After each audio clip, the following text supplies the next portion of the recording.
Hey guys, welcome back to the channel. This is a story about what if Deku's right arm cracking was significant. If you guys enjoy this movie, comment down below and let me know before I start. Please do support for more awesome content. And leave a like and don't forget to subscribe to my channel and also share this video with your friends and check out the description in my playlist. The author of the story 𝗧𝗵𝗲 from AO3. So let's start the video. The first crack appeared on his arm. The right one, because of course it did. He could appreciate the irony. He supposed it didn't really hurt. It more felt like an absence of something. He sat on the edge of his bed, just staring at it, staring and staring. He thanked whatever was up there that he was alone. Well, not really. After what felt like an eternity, he raised his eyes to meet 𝗧𝗵𝗲's. For a minute, they were both silent. "I'm sorry," he said, because what else was there to say? Izuku just nodded, drawing in a shaky breath and looking at the crack again. How long do you think I have? I lived a while, but I think it just proves we don't really know much. There isn't exactly any precedent to this. I don't know what to tell you, kid. Maybe we should get Nana. No, I'm fine, I got it. The vestiges responded to the current user's feelings. They both knew that. 𝐒𝐻 opened his mouth, as if to argue, but decided against it and slowly fizzed out of Izuku's view. Message received. He finished putting his pajamas on and reached for the laptop. He hesitated for a minute, hands hovering above the keyboard. Was it really a good idea? Having ordered a longer compression sleeve, one that reached all the way to his wrist, he decided that, for the time being, he didn't have any other ones. Toshinori knew something was wrong. It jerked him awake in the middle of the night. His first instinct was to check his surroundings, assuming that it was nearby danger waking him up. Laying still in the darkness, listening for an attacker, he felt something settling over his bones, realizing it was a different kind of danger. It wasn't the first time he felt this way, and was far from being the last. Either something happened, was happening, or was waiting to happen. Naming the exact emotion proved difficult. It was both mourning and panic, sadness and fear. Dread seemed to be the best word for it. This time, though, it was different. Toshinori could recognize, without a shadow of a doubt, that the dread was not his own. He looked at his phone, wondering if he should call, or at least send Izuku a message. The matter at hand was serious, but not urgent, that much he knew. He would know if his boy was bleeding out in an alley somewhere. There wasn't much else he knew. While he did feel the one-for-all connection, it wasn't frequent and remained muddled. His metaphor of listening in on a conversation in another room still holding more or less true, even after all these years. But, his boy hurt, somewhere out there. His boy hurt. Without much further thinking, he reached for his phone and settled on the simplest option.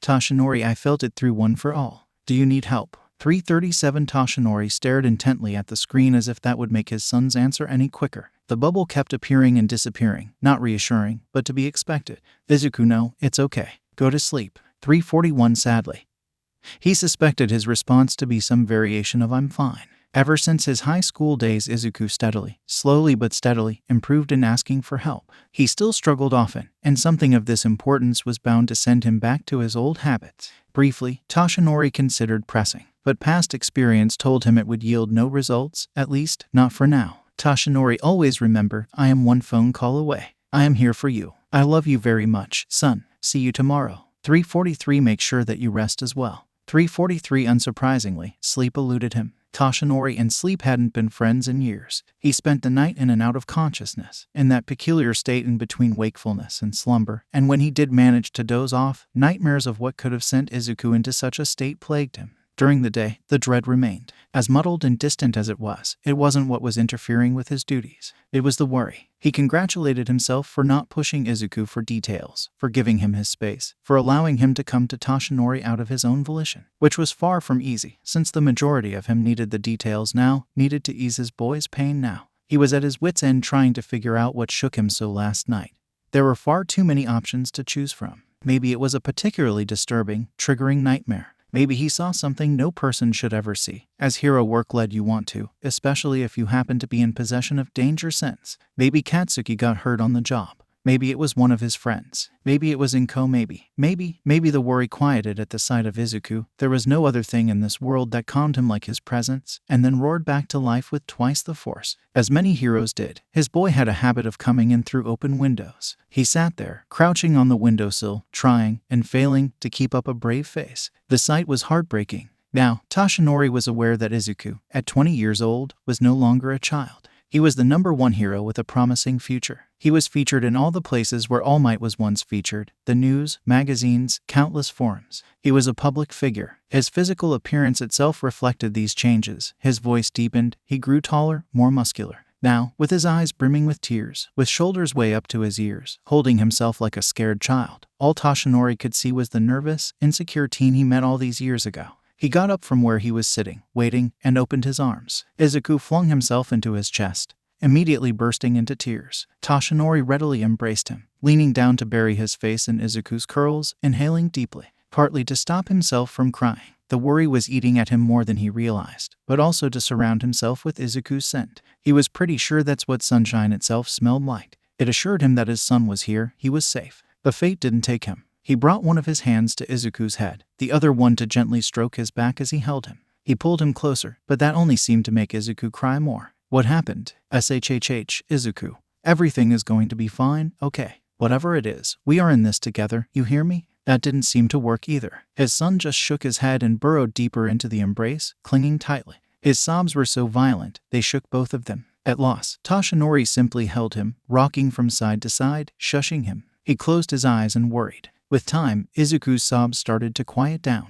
The front of Toshinori's shirt had a huge wet spot on it. He didn't mind, not the first time it happened, either. He glanced to his right, eyeing the paperwork that was laid out on the table, which they had planned to do together, as per their routine. Judging by how Izuku's weight sank into him, he was in no shape to take care of it. Son, he started, running his hand through his hair, twirling it around his finger. It calmed both of them. How about we skip the paperwork today and lay down on the couch? We'll cuddle and watch the documentary together. You can point out all the inaccuracies to me. You already heard all about them, responded Izuku hoarsely. Toshinori couldn't help but chuckle. And I'd love to hear it for the second, and third, and seventh time. He felt Izuku smiling weakly. Success. So, what do you say? Izuku stilled, considering it, clearly tempted. Finally, he shook his head and pulled away. Toshinori knew the look on his face very well. It was determination. No, I'm fine. It has to get done anyway. Toshinori, avid, long-time user of I'm fine, in that moment wished he could personally erase that phrase from existence. You and I both know you're not. Izuku just pursed his lips. He wasn't backing down.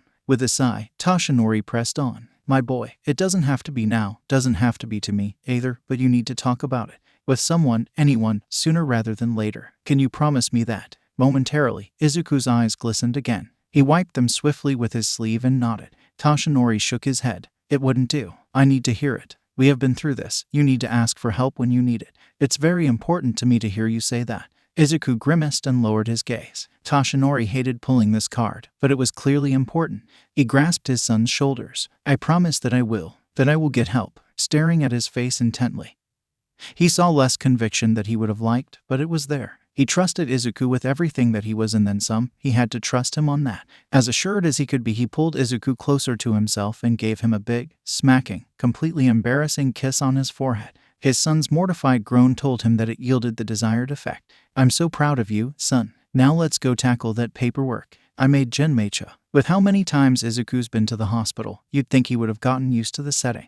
But truth was that, at least according to Izuku and several sources with similar enough circumstances, the hospital setting, unless you worked there, didn't really get familiar. It was always unpleasant to varying degrees, ranging from inconvenient to severely traumatizing for both parties. You either waited to hear how bad your health had gotten, you ate the bland food, you wore the uncomfortable hospital gowns, you were in pain and felt generally violated, you were close to death, or you waited to hear how bad your loved one's health had gotten. You waited for them to wake up, you ate the vending machine snacks, you sat and slept in the uncomfortable plastic chairs, and watched your loved ones be in pain or narrowly escape death. Izuku wasn't one to complain. He didn't like hospitals, which made him feel selfishly glad that when the person who set up this appointment had figured out who he was, they insisted on putting him on the VIP list and they wouldn't take no for an answer. So, began the doctor. I hear your quirk is an odd one. She was an older woman, with a red buzz cut and a very well-fitted quirk called interostion. As the name implied, it allowed her to feel another person's internal state as well as hers through skin-to-skin contact.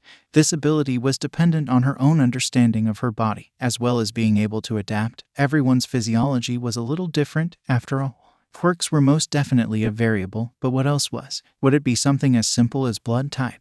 It was known to influence quirks. If so, would that potentially make him, a person with a blood type O, the best suited for her quirk? Or maybe kid, you're mumbling. It's a bit distracting, she said impatiently. "Oh, I'm sorry. It gets worse when I'm nervous." Her golden gaze was almost as piercing as her quirk. "Well, I suppose what you're mumbling about is at least somewhat valuable, given the quality of this," she said, smacking a file which Izuku recognized to be notes that he sent via email. Usually when patients try to help and do their own research, it's such garbage it melts your brain. But this here was pretty informative, and one hell of a doozy. So kudos to you, kid. A few days after he had discovered the first crack, he managed to get over his shock and actually start trying to get ahead of the situation. Because maybe, hopefully, he overreacted. So Hikikomori and other vestiges pooled their resources and tried to make sense out of it. Their previous theory was that Toshinori's and Izuku's quirklessness protected them from the damaging effect One for All had on the Fourth's body, and was what allowed All Might to be a shining beacon for more than 3 decades. And it was true. The crack in this theory, however, came with the appearance of the additional quirks, which hadn't happened to 𝐒𝐽𝐻 and hadn't happened to Toshinori either. All of them tried to logic their way out of it, claiming that the quirks should have become a part of One for All, and therefore remain it be a single quirk, similarly to Todoroki's half-cold, half-hot. Someone shyly proposed that maybe Izuku did have a very subtle or a very specific quirk, but it was quickly shot down. Truth of the matter was, anyone could agree that there were 7 distinct quirks in his body, and while his quirklessness maybe could have protected him against one, it stood no chance against 7. What made the whole situation worse were the differences between Izuku, who was born quirkless and received One for All as a teenager, within whom it reached singularity, who could use all the other quirks, and 𝐒𝐽𝐻, who had been an adult with his own quirk, with no access to the quirks. Were they even comparable? 𝐒𝐽𝐻 lived for a few good years after the cracks first appeared. But Izuku, longer or shorter? By how much? Were their cracks even the same thing? Or were Izuku's something entirely different? There was also one detail that bothered him. The autopsy report stated that 𝐒𝐽𝐻 died from old age, which was a fairly loose term. Digging deeper showed that in this case, it meant multiple organ failure, typically associated with patients so sick that there was no telling the exact cause of death. His organs, supposedly, showed signs of such advanced aging that the doctors were pretty convinced of the culprit, and yet his skin didn't show any. Other than the cracks, it looked like that of any 40-year-old who spent a lot of time in the sun. And the skin was an organ, the largest organ in the human body, actually, one that was responsible for thermal regulation. Looking at a person with a lifestyle such as his, it would have been in constant use, be it from the intense training, fighting, living in the wilderness with no thermostat around, or experiencing frequent anxiety attacks due to his quirk. His skin should have looked the same, if not worse, than his other organs, yet it didn't. There was an explanation, however. In the autopsy report, almost as a footnote, it was mentioned that 𝐒𝐽𝐻's internal organs had cracks in them as well. Far less impressive, a lot harder to miss, attributed either to the decay of the body or to the accelerated aging itself. Upon reading it, Izuku had an inkling of suspicion that it wasn't the aging that caused the cracks. The cracks appeared on the organs in such quantity and places that they severely impaired their functioning. They didn't even need to be longer than half an inch to do a lot of damage. In essence, it appears to be the opposite. The cracks caused the aging, which is exactly why he chose a doctor of internal medicine who specialized in widespread quirk usage damage. Cracks on the inside tend to be far smaller, presumably from the lack of exposure. They spread in a web-like manner. She pulled up his full-body MRI scan on the screen and pointed with her pen. He did just enough research to know she was pointing at a close-up of his left kidney, the organ that so far collected the most cracks. He looked at the screen again. It was less than he was expecting. From what we've seen from the previous case and our own examination, the cracks seem to favor connective and epithelial tissue. Izuku suddenly raised his head. He didn't consider that, which is good news. We were most worried about the nervous and muscular tissue.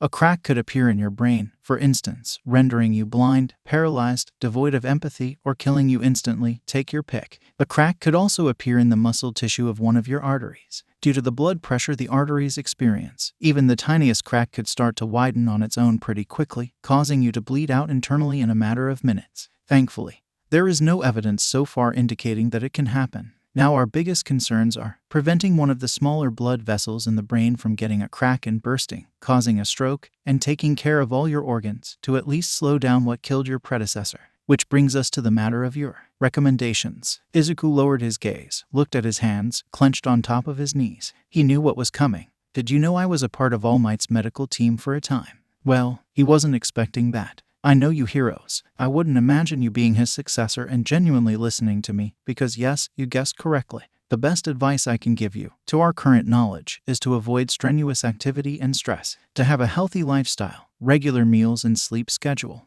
But we both know you're not going to do it. You're not going to even try. I am going to try, defended Izuku weakly, agreeing with her in his heart of hearts. Of course, I'm gonna prescribe you a few pills, supplements, adjustments in diet. If you even stick to those. God knows he didn't. Silence filled the office as she scribbled and printed out prescriptions. Stitches aren't really a solution, are they? He already knew the answer, but it was worth a shot. For the first time since his visit, there was sympathy in Dr. Nakagawa's golden eyes. We can and will try, but as you know, the cracks aren't wounds. They don't behave like wounds. There is, essentially, dead tissue there. It would be equivalent to sewing two pieces of fabric together and expecting it to merge. We are lucky enough that it isn't actual dead tissue, because otherwise you would run a risk of contracting sepsis. However, if that changes, and you notice the signs, go to the hospital immediately. She paused. That is the one recommendation I absolutely expect you to stick to. Got it. I don't care how many kittens die. She passed him the documentation and moved to stand up. I also expect to see you a month from now. We need to monitor their progression closely. Doctor, he needed to ask that question, but he couldn't bring himself to. There were already tears in his eyes and his throat was so tight that swallowing was painful, the question far too big to pass through. There isn't really a way to know, kid. As you mentioned yourself, you and the only other case to ever exist aren't exactly comparable, but that might be a good thing. Maybe you will live decades longer. We are going to monitor the cracks, figure out the pattern in which they spread, take appropriate steps. We aren't powerless against it. He wanted to believe her. He truly, really did. In the meantime, I'd advise you to seek comfort in others. You have a support system, use it. Don't bear it alone. Share the pain, it will get easier to carry. Izuku, sadly, wasn't exactly known for following doctor's orders. But then again, luck hadn't been on his side lately. He remembered saying that he wanted to become a kind of hero that didn't worry anyone. He was 16 then. He changed. He matured. A war happened. His worldview evolved. So did his thinking. But he couldn't help but agree with his 16-year-old self. He knew, now, that making people worry was simply unavoidable in this line of work. No matter how sure you were of your skills, no matter how much time you've spent honing them, there were always going to be accidents, fights going wrong. He also knew that he made people worry by his nature alone. He still fought while sleep-deprived pretty frequently. He skipped meals and went out saving people at the slightest twinge from danger sense, sometimes in the middle of a conversation. Nothing as drastic as during the war, but at times, disturbingly close, he gained enough self-awareness to realize that, but not enough to change it in a meaningful way. So the thought of making people worry more, and adding a whole new level to this worry, it did not sit right with him, not at all. It wasn't like he was going to drop dead any minute, either. They had no clue how long he had left, exactly, but he had time. Time that, there was no question in his mind, was best spent helping as many people as he possibly could, while he still could. People around him already gently prodded him into slowing down, resting more, but if they found out, would they even let him work at all? That simply wouldn't do. He wanted it all to go back to normal. He wanted to feel normal. He didn't want to tell anyone, for as long as he could. He really, really didn't want to tell his dad. So, leaving the doctor's office, he fully planned to carry the secret alone, for as long as possible. What he did not know was that as long as possible meant less than a week. It happened by sheer luck, in such a dumb way that he absolutely should have seen it coming. I'm coming.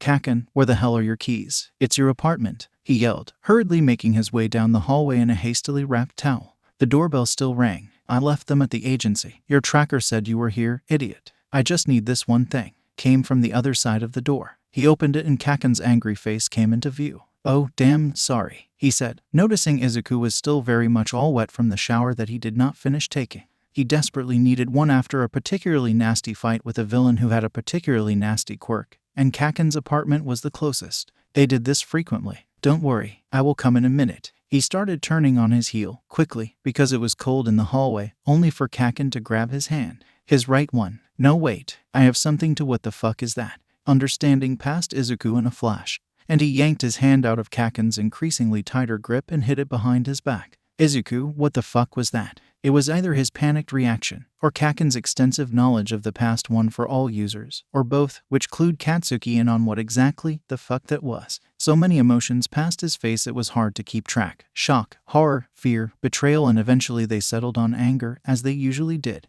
Izuku could see him inhale, and interjected, at least let me get dressed. Go make tea, and fled the scene, in hopes of somewhat gathering his thoughts. It was too early. It was far too early. He wasn't ready tea. Like hell I am fucking making tea, but Izuku already slammed the bathroom doors closed. He quickly dried himself off, and shrugged on his still damp t-shirt, which added to his mounting discomfort. He reached for the compression sleeve, almost out of instinct. running his fingers through the coarse fabric. He thought, what difference does it make? The truth was out. Looking at his reflection in the fogged-up mirror, he realized he had to actually act as a hero he proclaimed himself to be and face it head-on.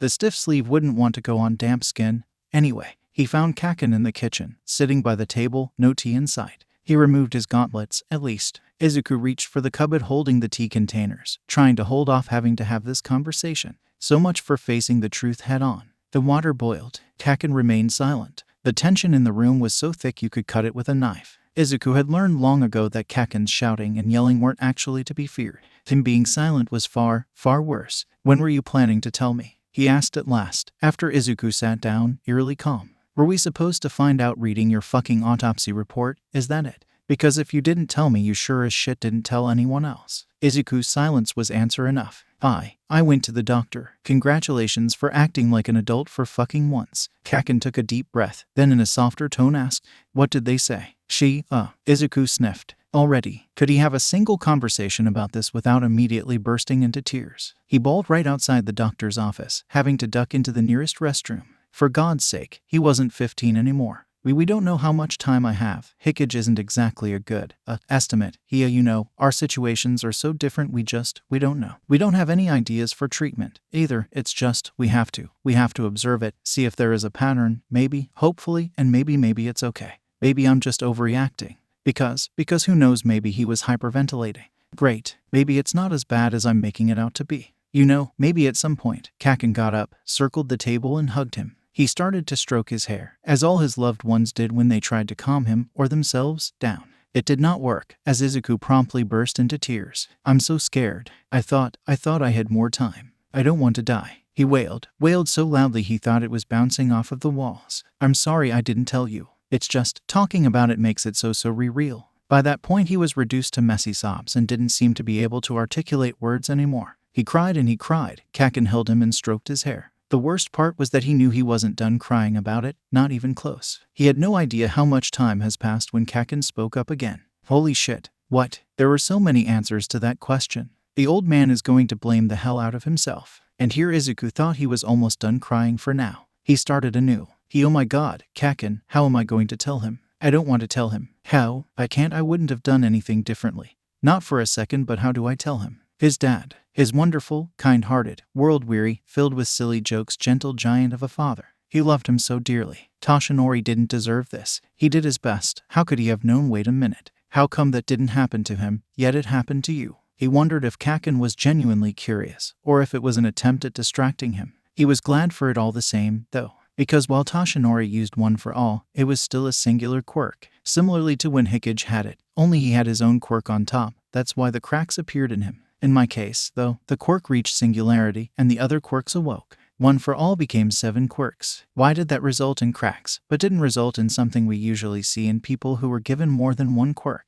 We don't know. We just don't know. One for all is a weird quirk. My doctor says that with quirks you have to expect the unexpected. And one for all is the poster child of that. Why now, though? The other quirks go back years. The theory is that the cracks did start appearing at some point, but I just didn't notice until now. They don't hurt or tingle, they don't really feel like anything, Izuku said, tracing the crack on his arm. It really didn't. Suddenly, he wished his dad was here. It was the same during the doctor's visit. It was the same every hour of every day since he discovered the crack. He wished for his experience. He wished for the comfort he seemed to exude so naturally. He wished to hear his deep yet soft voice telling him it was going to be all right. He wanted his dad here. He expressed so to Katsuki. You gotta let him in, then. He's probably worried out of his mind. Also, don't you think I didn't fucking notice the new sleeve? And I bet he did, too. He also told me he felt something was wrong via one for all. Bring him out of his misery, then. Imagine how you would feel if the situation was reversed. You're right, murmured Izuku, taking his phone out. He stared guilty at his dad's messages he more or less ignored during the past 2 weeks. He suddenly felt terrible. He was so focused on Toshinori's future pain, he didn't consider how he felt now. His heart hurt. He wanted all of this to go away. He wanted his dad. Wiping his tears and blowing his nose with the tissue, 𝐭𝐽𝐻 passed his way. He typed out a message. Izuku, I'm gonna take the afternoon and evening off this Thursday. Are you free? 1651 You've mentioned you found a bunch of these old American superhero movies that we haven't seen yet. 1651 He actually had plans that day. He cancelled them the minute he received that message. He had been waiting for it every hour of every day for the past 2 weeks. To say that worry had been eating him alive was an understatement. It sadly wasn't unlike his Izuku to completely isolate himself this way when things were serious. He did this exact thing during the war. He did it plenty after the war. He did it sometimes when hero work got to be too much. He would begin isolating himself, just like Toshinori, but then, unlike Toshinori, would end up confiding in someone. Sometimes it was his friends, sometimes it was Katsuki, but most often, to his selfish joy, it was him. It never, save for during the war, went on for that long. Izuku read his messages he had to physically restrain himself from sending every other hour. Izuku sometimes reacted to them, responded with rotating versions of "I'm fine" that were slowly driving him insane. Sometimes Izuku just read them, sometimes he didn't. It sounded a bit silly, but he was also becoming bored. He had plenty of work to keep him busy, of course, still being a part-time teacher and a consultant in many active cases. But the work he didn't do with or for Izuku didn't feel as meaningful. Even at his most irritated and tired, Izuku's very presence made it worth it. His days felt lonely without it. Toshinori honestly needed to put himself together. He knew, deep down, that he might be a little too attached, his mood, well-being and sense of purpose a little too dependent on someone decades younger than him. It was unfair to put that much responsibility onto Izuku, and it couldn't be healthy. Izuku's presence was a constant in his life. He was used to having him around, having him come here, ravished after a full day without food, tired and therefore rather clingy. Izuku split his time 3 ways: alone at his apartment, at Katsuki's place, or Toshinori's. That could change at any minute, though. His work could start taking even more of his time. Maybe he would have to move altogether. Toshinori realized, rather embarrassingly, that then he would move, too. Maybe they would simply grow apart, as a lot of children and parents did.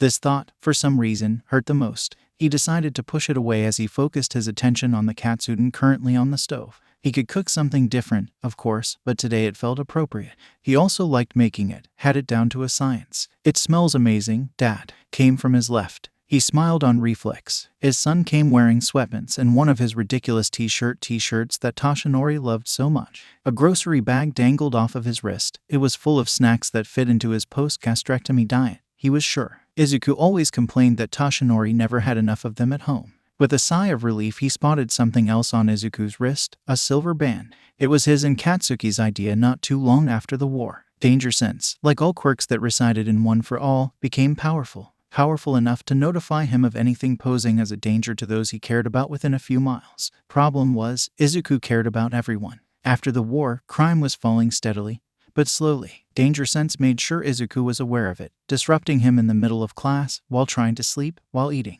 Desperate, Toshinori reached out to Melissa, and with Katsuki they persuaded Izuku to help design a device that would block, or at least dampen danger sense. Getting Izuku to actually wear it was truly a hassle. He usually chose not to. But sometimes he would relent, and there would be those few rare moments of silence when his precious son could at least attempt to take a breather. While they ate, Izuku launched himself into a retelling of battles he fought during the last 2 weeks. With bits of rice stuck to his cheeks, how did he manage to do that almost every time? And sparkles in his eyes, he looked younger, like the energetic, eager kid he first met 6 years ago. Toshinori chuckled. Oh, how he missed it. They cleaned, got out the snacks, and then firmly planted themselves on the couch. Approximately 1 second after Toshinori sat down, Izuku curled into his side. Even for him, it was a little eager. He wasn't complaining, though. Maybe Izuku just missed him, too. Not needing much prompting, he put his hand on Izuku's curls and began stroking them. Izuku wrapped his arm around his torso. With his free arm, Toshinori reached for the remote and put the movie on. And while the movie sounded interesting enough, he just had to close his eyes for a minute or two. To enjoy the moment, to enjoy the warmth, not only physical, but also the one that Izuku seemed to just exude naturally. To enjoy the feeling of his thick curls between his fingers. He kissed the top of his head. Izuku turned to meet his eyes and gave a small smile, which made Toshinori's chest hurt like nothing else did. He took a moment to observe his son's youthful face, the many freckles that adorned his cheeks, his wide, green eyes so full of life, the delicate brows. He cupped his face in his hand and gave his forehead another kiss before turning back to at least try to watch the movie. If he could make this moment last forever, he would. But he couldn't, and it was made very apparent the longer the movie went on. See, usually Izuku was considered a person who was a nightmare to watch movies with. Toshinori didn't agree, as he loved hearing what Izuku thought about a particular scene, actor, or wardrobe choice. He could listen to it for hours upon hours. Now, however, his son was completely silent. He stayed still and watched the movie with unseeing eyes. Toshinori knew full well there were already at least 2 scenes he would usually comment on. Yet he didn't. It seemed someone needed to rip the band-aid off. He paused the movie. "Son, I think you came here to tell me something." Izuku straightened himself and gave Toshinori a long look, gazing right into his eyes. He seemed to gather himself, exhaled, and without saying anything pulled off his new compression sleeve. There was no explanation needed. Toshinori recognized the crack immediately. It was fair to say that he was an accomplished man, he thought, an experienced one. During all his years as a hero, he had seen a lot of things, dealt with a lot of emergencies, with a lot of difficult cases. He was a pro in every sense of the word. Yet, all of his skills and all his experience proved meaningless in this single moment. Shock and horror unlike any other he had experienced so far flooded him. There was roaring in his ears, his hands shook. No, it simply couldn't be. What have I done? What have I done, Dad? Dad, wait a minute. Izuku's voice pierced through the blood rushing in his ears. He took his face in his scarred hands. Oh God, Dad, listen. You gotta listen to me, okay? There is no guarantee that it will be like it was with 𝐒𝐻. Maybe mine are different. We aren't alike enough to tell. Maybe there isn't anything to worry about, said Izuku, said his son, the very light and center of his life, the very purpose of it. He said it and Toshinori had to wonder if he believed in it himself. He could feel his tears pooling on Izuku's palms. Dad, he started crying too. Just know that whatever happens, I never would have changed anything, not for a minute, you hear me? Meeting you was the best thing that has ever happened to me. You didn't know, you had no way of knowing. It's gonna be okay, it's gonna be okay. What was he doing? It should be him doing the comforting, not Izuku. He pulled him into his chest and started stroking his hair in an attempt to calm himself. His son, he didn't know. Tears continued to run down his face, while Izuku sobbed noisily into his shirt. It suddenly made sense. His initial reaction, the dread, the silence. It made sense. It also suddenly made him feel very guilty for sulking over feeling bored of all things. Izuku spent the last 2 weeks dealing with the thought that he was going to die, a lot sooner than he expected.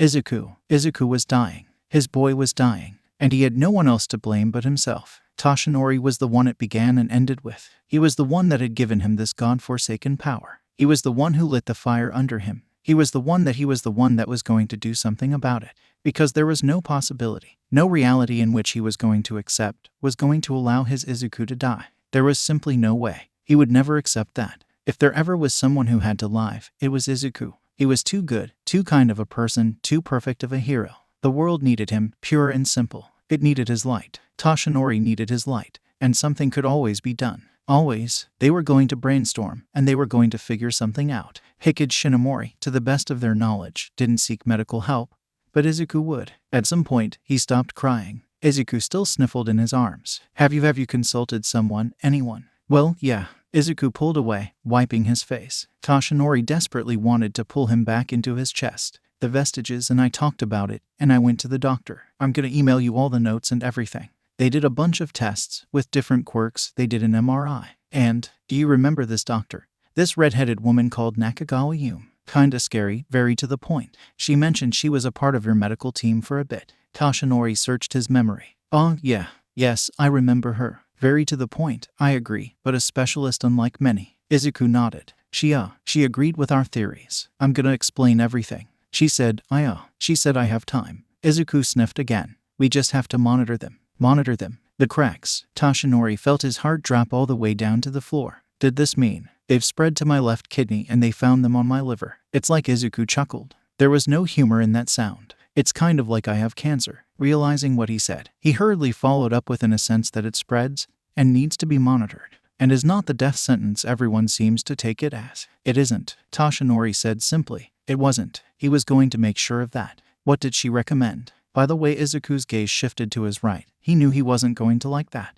What is it? I think you know. You were given the same recommendation once. Toshinori did. Yes, but unlike me, you're gonna stick to it. Izuku shook his head. No, I won't. Yes, you will. He put more force into it. Izuku shook his head again. No, I won't, Dad. I won't sit at home and worry about my left kidney when I know there are people out there that need my help. No, there are important things and then there is this. Dad, you have to understand. I know you understand. I do understand, Izuku. And that gives me all the more reason to say no. You are going to at least limit the time spent if that's what it takes to prolong your life. I thought my death was guaranteed. Yours isn't. That's no excuse. Dad, how no? I will save people until my dying breath, even if that comes tomorrow. There is simply no question about it. I can't. Izuku got up. That's my purpose. I've wanted to be a hero all my life, ever since I found out what it was. I understand you're scared. I'm scared too. But I am not backing down, not on this. I already fought 𝐭𝐽𝐻 about it, and I am going to tell you the same thing I told him. If I stop, then what was it all for? What was me receiving one for all for? I am going to save people if that's the last thing I do. I have this power, I have to use it. Toshinori got up as well. His goal wasn't to intimidate Izuku, never that, rather to establish authority. He was secretly glad for all these inches now. I understand all that very well, trust me, but I simply can't sit here and watch you destroy yourself. I did it far too many times, but now I have to draw the line.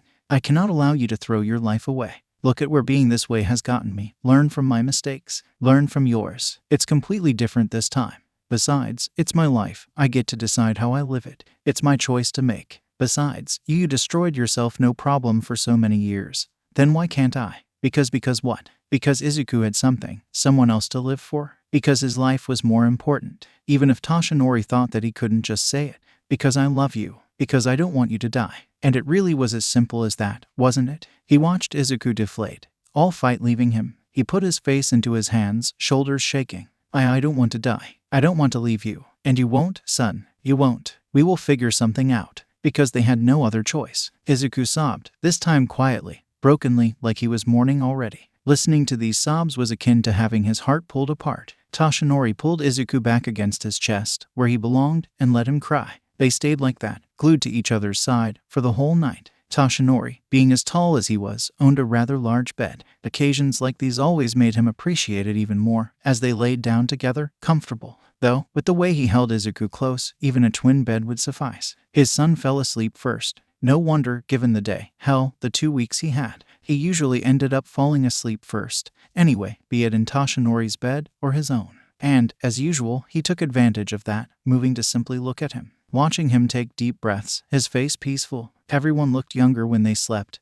No question about it. But with Izuku, who always looked younger than his age, it was especially apparent. Or maybe it was just Toshinori, who never got to be with Izuku when he was a small child and was making up for lost time. His long, green eyelashes rested against his freckled cheeks. Toshinori brought up his hand to gently map them with his thumb. It was summertime, so it meant that there were more of them. He felt silly for enjoying that so much. Under his palm the skin was largely smooth, as Izuku always made sure to shave regularly. He didn't have the ambition or the capabilities, really, to grow a full beard. Toshinori felt silly for being glad for that as well. His hand could reach his son's soft curls while still cradling his face. Running his fingers through the strands, he made a promise. I won't let that happen, son, you have my word. I will do whatever it takes. I will fix this. I will find a solution. I love you, my boy, more than you could ever possibly imagine. He got closer and planted a kiss on his son's forehead. He was warm. Izuku was still there. His child wasn't going anywhere. Ever. Toshinori was no closer to finding the solution now than when he first found out about the cracks. True to his word, Izuku shared all the materials with him, everything he managed to gather so far. Coincidentally, summer break started soon after that, allowing Toshinori to focus solely on Izuku. He did plenty of research, read and took notes, sent emails, consulted specialists, set up appointments. Recovery Girl was the first he reached out to, pretty confident her quirk was a good match. Only, to his great horror, the crack on Izuku's arm didn't budge. During all the meetings, not a single thing changed about it, as though it was mocking him.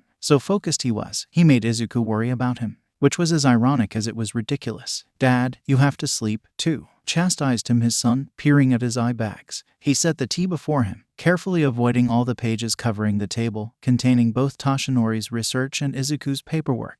By the way, do you remember when my fight with the re-instigator took place? The 14th, I believe. Around noon. Yeah, thought so too, thanks. Mumbling to himself, Izuku went back to his work. Toshinori saw that fight, had it recorded, same as with all the other fights that Izuku fought which got media coverage. He had a whole YouTube playlist dedicated to them, as well, which both Izuku and Toshinori laughed at, seeing as it mirrored Izuku's own. He watched that fight, teared up a little seeing Izuku's wide smile at the end of it. Watching the fluidity of Izuku's moves, his speed, you would never guess he had a spider web of cracks on his left kidney, that his liver was beginning to crumble, as well. Because, as Izuku's doctor explained to him, the cracks weren't like wounds. They, which Toshinori was eternally grateful for, didn't hurt and didn't really impact his functioning in any way, at least not yet. Had the crack not appeared on Izuku's skin, they would probably have no idea they were even there. As he thought that, across from him Izuku began to cough. Great, like he needed the flu on top of everything else. But then he continued to cough, to hack, really, and Toshinori's heart dropped into his non-existent stomach. He recognized that sound, knew it very well, in fact. And surely enough, after he was done, the palm he pulled away from his face was bloodied. They shared a horrified look across the table. None of them said anything for a full minute, just staring at it in mutual horror. Stiffly, Toshinori reached for his pocket and did something that he never, not in his worst dreams, thought he would do. He passed it to Izuku. He accepted it with a nod. I guess one for all at least has a sense of humor. He started shyly, and the hoarseness in his voice wasn't helping any. Toshinori spent months trying to get Izuku to laugh after they first met, and he chose to grow a sense of humor now. Only fitting, he supposed. He was on the line with Dr. Nakagawa a second later. At some point, Toshinori had assembled a team. He was very, very grateful for the authority that All Might still had. And at some point, an idea appeared. No one really remembered who started it, but they all knew it gained more and more traction with every meeting. A partial nephrectomy, removing parts of the kidney. With the way the cracks spread, it was apparent that it would become non-functional sooner or later. The theory was that if they removed parts containing the cracks and then some, they would stop spreading there altogether, leaving him with a half of his left kidney, which was, as everyone agreed, better than relying only on his right one. This surgery would also tell them if that could potentially be a last-ditch treatment option, outright removal of the affected tissue, which, again, was a lot like cancer. They all knew that, but it was left unsaid. The last person who made that comparison received the full force of All Might's glare and walked out of the meeting on shaky legs. Some of them, privately, wished it was cancer. At this point, not only did it have a mortality rate of about 15%, it also had decades upon decades worth of research and plenty of treatment options with high success rates. This was brand new, and nothing seemed to work so far. The only bright side was that, unlike cancer, the cracks didn't seem to cause suffering. Not the physical kind, anyway. Izuku didn't particularly enjoy being reminded that something was wrong. The more time passed after the initial diagnosis, the less concerned and involved he was with the matter at hand. They counted themselves lucky he showed up to doctor's appointments at all. He was actually the most opposed to the idea of surgery, seeing as it would take him away from his hero duties for a few weeks, and wasn't guaranteed to work, anyway. It wasn't until he looked into his mother's tear-filled eyes, who begged him to at least let them try, that he agreed. They were sitting outside the operating room, him and 𝐭, in what you could describe as not so comfortable silence. They hadn't spoken since Izuku broke the news to her, when she called him in tears, demanding a more in-depth explanation than the one her son offered. Toshinori, sadly, couldn't help much. There really was so much they didn't know. He took a discreet peek at her red-rimmed eyes and thought, as he often did these days, I did this. Stop that, she said. It seemed he wasn't as discreet as he thought. Stop what? Blaming yourself. She wiped her nose with a handkerchief. It's not helping anyone, least of all Izuku. She sniffed. He can see how hard this entire thing is on you, too. Toshinori didn't reply, just looked away. 𝐭 continued. He wanted to tell her to stop. One for all was totally different when you used it, wasn't it? Nothing like that ever happened with you. He shook his head, focusing his gaze on his clenched hands. Never. He was always absolutely, utterly convinced that one for all was a true blessing. Not the bones breaking, either, I take it. He shook his head again. I had no reason to believe it wasn't a gift. I knew a thing or two about the previous users, but it was mostly anecdotes my master told me. But then Izuku. He hid his face in his hands. I'm so sorry, 𝐭. I truly didn't know. There were so many things I didn't know that day, back at the beach. One for all shattering your bones. All for one, still alive. The other quirks, the cracks, I understand that. However, what I can't understand is that you never saw fit to talk to me beforehand, at least once. Izuku, I can understand. He was 15. He was given the opportunity of a lifetime, from someone he always admired, practically worshipped. Logical thinking was out of the question. But you, he winced. You are the adult. I understand one for all was considered top secret, but I'm his mother. Why do I have to find out about everything last? She started sobbing again. And Toshinori moved closer to hold her while feeling entirely unworthy of it. The truth was, the thought had never crossed his mind at the time. It was only after he started teaching when he realized how much teenagers were still dependent on their parents. Permission slips were needed everywhere, so much so it was ridiculous. Any little outing required one. He tried looking at it from 𝐭's perspective and thought back to Izuku's high school days with the worry he felt now. Knowing and feeling what he knew and felt now, would he have signed them? And he was familiar with heroics, unlike 𝐭, who knew them only from her son's stories. Suddenly, he felt like a monster. Without her knowledge or permission, he took her beloved son away into a world she didn't understand. with a brand new quirk she couldn't recognize, giving her information about her son's well-being almost as a second thought, removing him from her home, sending him on adventures that regularly landed him in the hospital, making him into a war veteran and a symbol in one at 16 years old, destroying his body with a so-called gift. And he had the gall, the absolute audacity, to proclaim himself as Izuku's father. He didn't mean to do these things. Well, he didn't mean to do most of these things. He vividly remembered sitting at Izuku's bedside, who had been critically injured in his fight with Shigaraki, fearing he wouldn't wake up, and, for the first time, regretting his choice for his successor. Because Izuku was perfect. He could not ask for a better successor, would never find one, not in a million years. There wasn't anyone else capable of carrying the burden of one for all, of being the symbol, there never could be. He knew that. The previous users knew that. Even All For One himself knew that. Yet, sitting at his bedside then and waiting for him now, he asked, why him? Why does it always have to be him? Why does it have to be my boy? Before he knew, he was sobbing right within Ko. He's so happy, I know, he's gotten everything he's ever wanted, but sometimes I wish it was still just the two of us. She sobbed into his shirt, just as her son often did. With a pang, and a whole new level of guilt, he realized he understood exactly what she meant. How often did he long for the hours spent at Dagaba Beach when Izuku was still an easily flustered beanpole of a fanboy. Sure, they didn't have the same level of intimacy and mutual understanding then, but he still longed for the simplicity of these days. He wished he appreciated them more when they lasted. Took more pictures, had more conversations, went out for ice cream more. If he had access to a time manipulation quirk, he would have used it. If only to slap his past self, and maybe slap that hair out of his hand as well. As wrapped up in their heads and in each other were Ko and Toshinori, they almost didn't notice the nurse come in. He's awake now, if a little loopy. The surgery went well. They almost knocked heads getting up. And there he was, their boy. They had both gotten far too used to seeing him in a hospital bed. Hey mom, hey dad. He waved, smiling widely. They exchanged a glance. Definitely loopy. They sat at opposite sides of his bed, both grasping his hand firmly. He kept moving his head from side to side, looking at them. I love you guys, he slurred. They both chuckled. And we love you too, Izuku. More than you know, said Ko. Toshinori simply nodded. Nothing much to add, here. And Nuo, I love you Mori, he said, then tried to follow up with something else. But it was too slurred to make out. It must have been very funny because he suddenly burst out laughing. It was obviously a laugh of someone high off of anesthesia, slightly off, slightly delirious. It was still one of the most beautiful sounds Toshinori had ever heard in his life. See, the thing was, Izuku didn't laugh often. He laughed very rarely, in fact. He smiled often, scoffed sometimes, maybe chuckled, but a laugh like that was rare. Toshinori had known him for years and only heard it a handful of times. Toshinori always thought it was such a shame. You didn't have to love Izuku with all of your heart to admit he had a beautiful laugh. It was such a fresh, gentle sound that made him indescribably happy and emotional at the same time.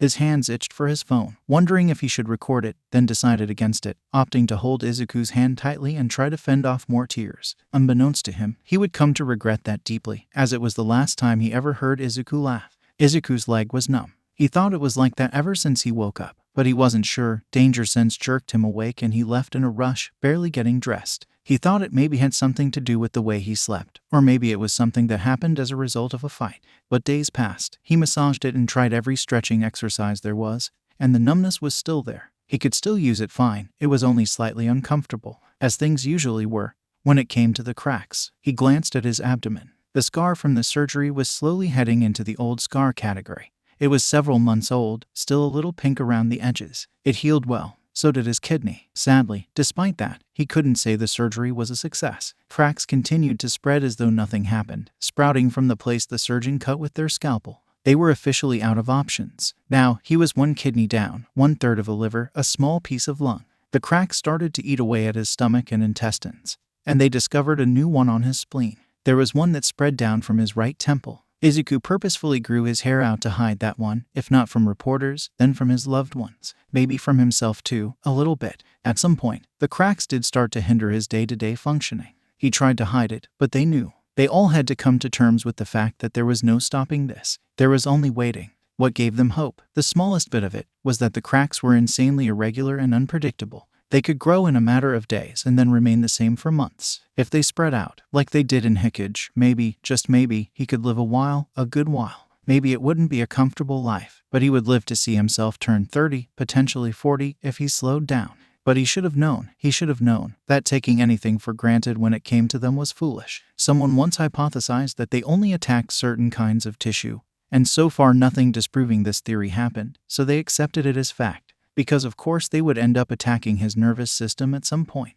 Running his fingers over his unfeeling calf, he picked up his phone and made a call. Dad, hi. So, we have a problem. This visit was going to be a different one. That much was apparent. The circumstances were different. The day of the week, the time of the day were different. The atmosphere was different. The results were different. So, yes, a crack appeared on one of your nerves. Contrary to popular belief though, it's not our biggest issue today. Dr. Nakagawa's attitude was different. She was always no nonsense, straight to the point, a little dry. Today, she was urgent. She looked between the two of them, as though considering something. She continued, in the beginning, we theorized that cracks only attacked certain kinds of tissue. I underlined why that's a good thing.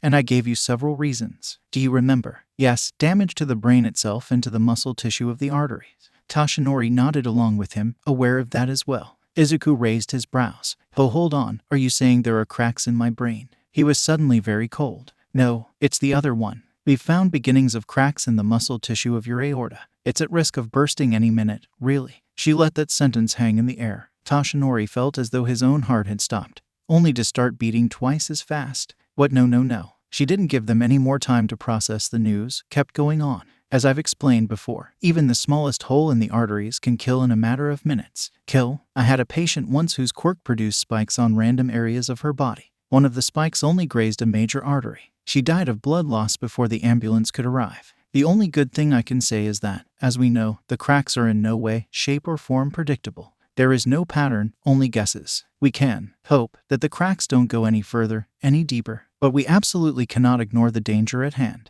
Having said that, she reached for a drawer in her desk and took out a plastic bag with official-looking stickers on it. Inside rested a silver band, not unlike Izuku's anti-danger sense one. It had one simple black button on it. I went forward and got it approved. If you feel that you're bleeding out, and trust me, you will feel it, you will have to press the button 3 times. An ambulance carrying plenty of blood type O will be dispatched to your location immediately. She slid the bag across the desk. Izuku stared at it. I'm not taking it. What? Izuku shook his head, still staring at it. I'm sorry, but I can't accept it. What do you mean you can't accept it? Izuku squeezed his eyes shut, as though in pain. Toshinori's heartbeat was so loud in his ears that it threatened to drown out all else. He managed to push the panic down thanks only to years-long experience.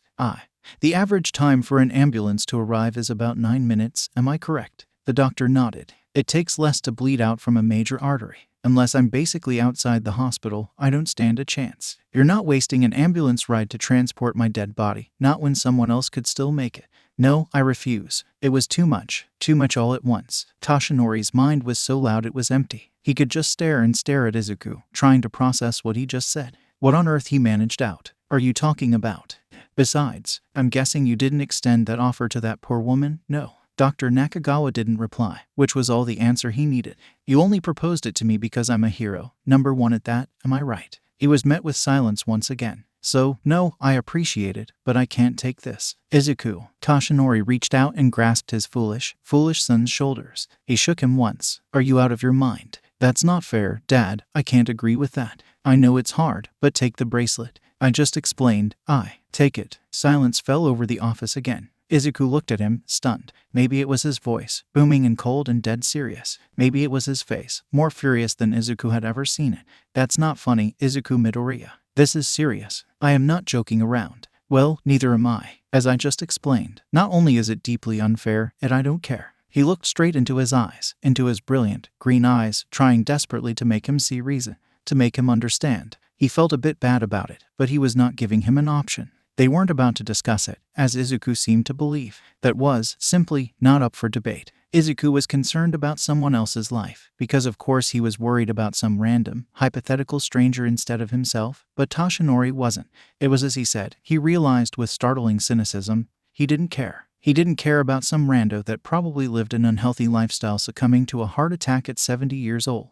While they were leaving the doctor's office, the band securely around Izuku's wrist, he realized they had a similar argument once. They were seated at his living room table, mugs of tea in hand, not having much of a conversation. It was some time after finding out his surgery was unsuccessful. It was late, and Toshinori had spent the entire day crying his eyes out. It wasn't his proudest moment. He knew it was pointless. He knew that Izuku would never, not in a million years, agree to it. He felt terrible even thinking about it, even more so suggesting it. But he had to ask, "Izuku, my dear boy, maybe you should consider passing one for all, after all." We remembered Izuku's head jerking up, shocked, indignant. "No," he said. "It wasn't a possibility even before we found out being quirkless doesn't make you immune. I was always going to be the last user. I would never, ever consider hurting someone, even if it meant I died at 90. But Toshinori would," he realized with startling clarity. He never thought himself truly capable of murder, with one obvious exception. And even then, he explained to himself that it wasn't revenge driving his fist through all for one's skull, but necessity. He couldn't truly wrap his head around even considering taking someone's life, someone undeserving. But now, if it meant saving Izuku, hell, even giving him just a little bit more time, now he could understand it. Now, if given a choice, he wasn't fully sure of what he would do. There was, after all, no pain grander, more soul-crushing, more devastating than a grieving parent's. As always, Toshinori was the one it began and ended with. His birthday was rapidly approaching. For most of his life it was a day like any other. He didn't particularly like or dislike it. And then came Izuku, for whom it was always a special day. Hence, it became a special day to Toshinori, too. Now, however, celebrating his birthday was the furthest thing from his mind. It felt a little insulting, to be honest. Yet, Izuku insisted, and Toshinori easily relented. Denying Izuku anything was always hard.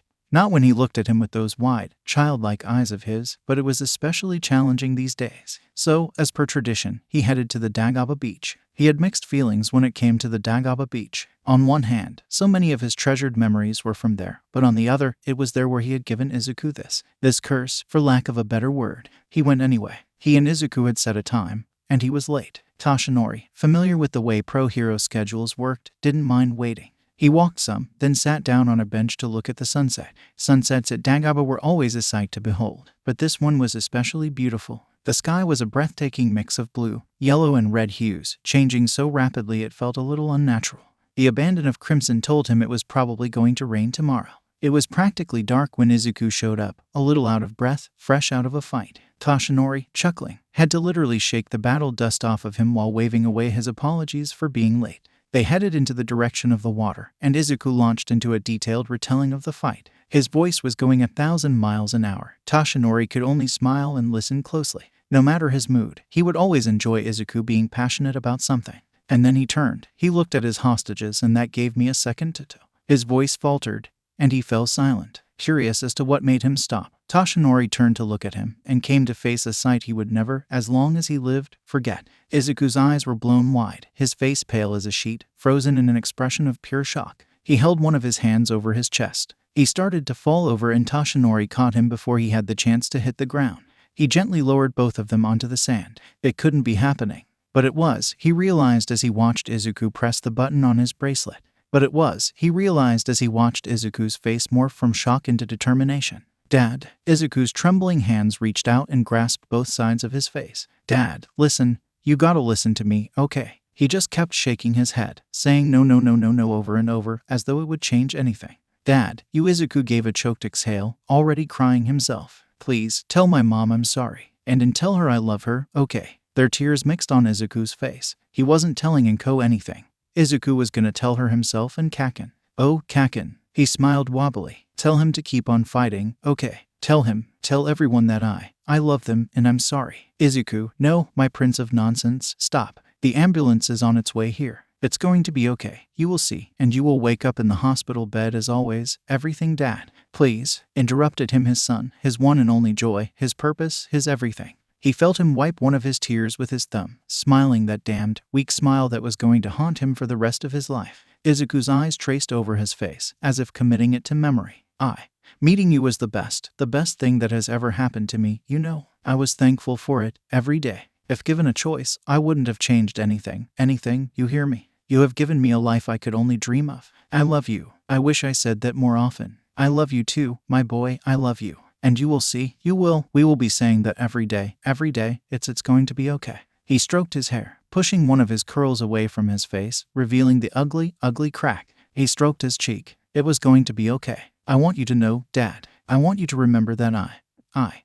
He took a deep inhale and exhale, his whole body relaxing with it. His hands slipped from Toshinori's face and hanged limp at his sides. He fell silent. You want me to what, Izuku? Izuku didn't reply, his eyes half-lidded, staring at nothing, when he was previously studying Toshinori's face. Izuku, you were saying something. He didn't finish. You're not done. Izuku. He shook him gently. Izuku didn't react. What do you want me to remember? What is it that you want me to know, my boy? My boy, what is it? Izuku. Izuku. Izuku. He supported his son's head, limp as it was, the same way you would support a little baby's head. He never got to do that when Izuku was actually this small, but at least he got to do that now. The ambulance is on its way here. Just hold on. It's going to be okay. No reaction. Izuku, son, say something. He gave his shoulder another shake.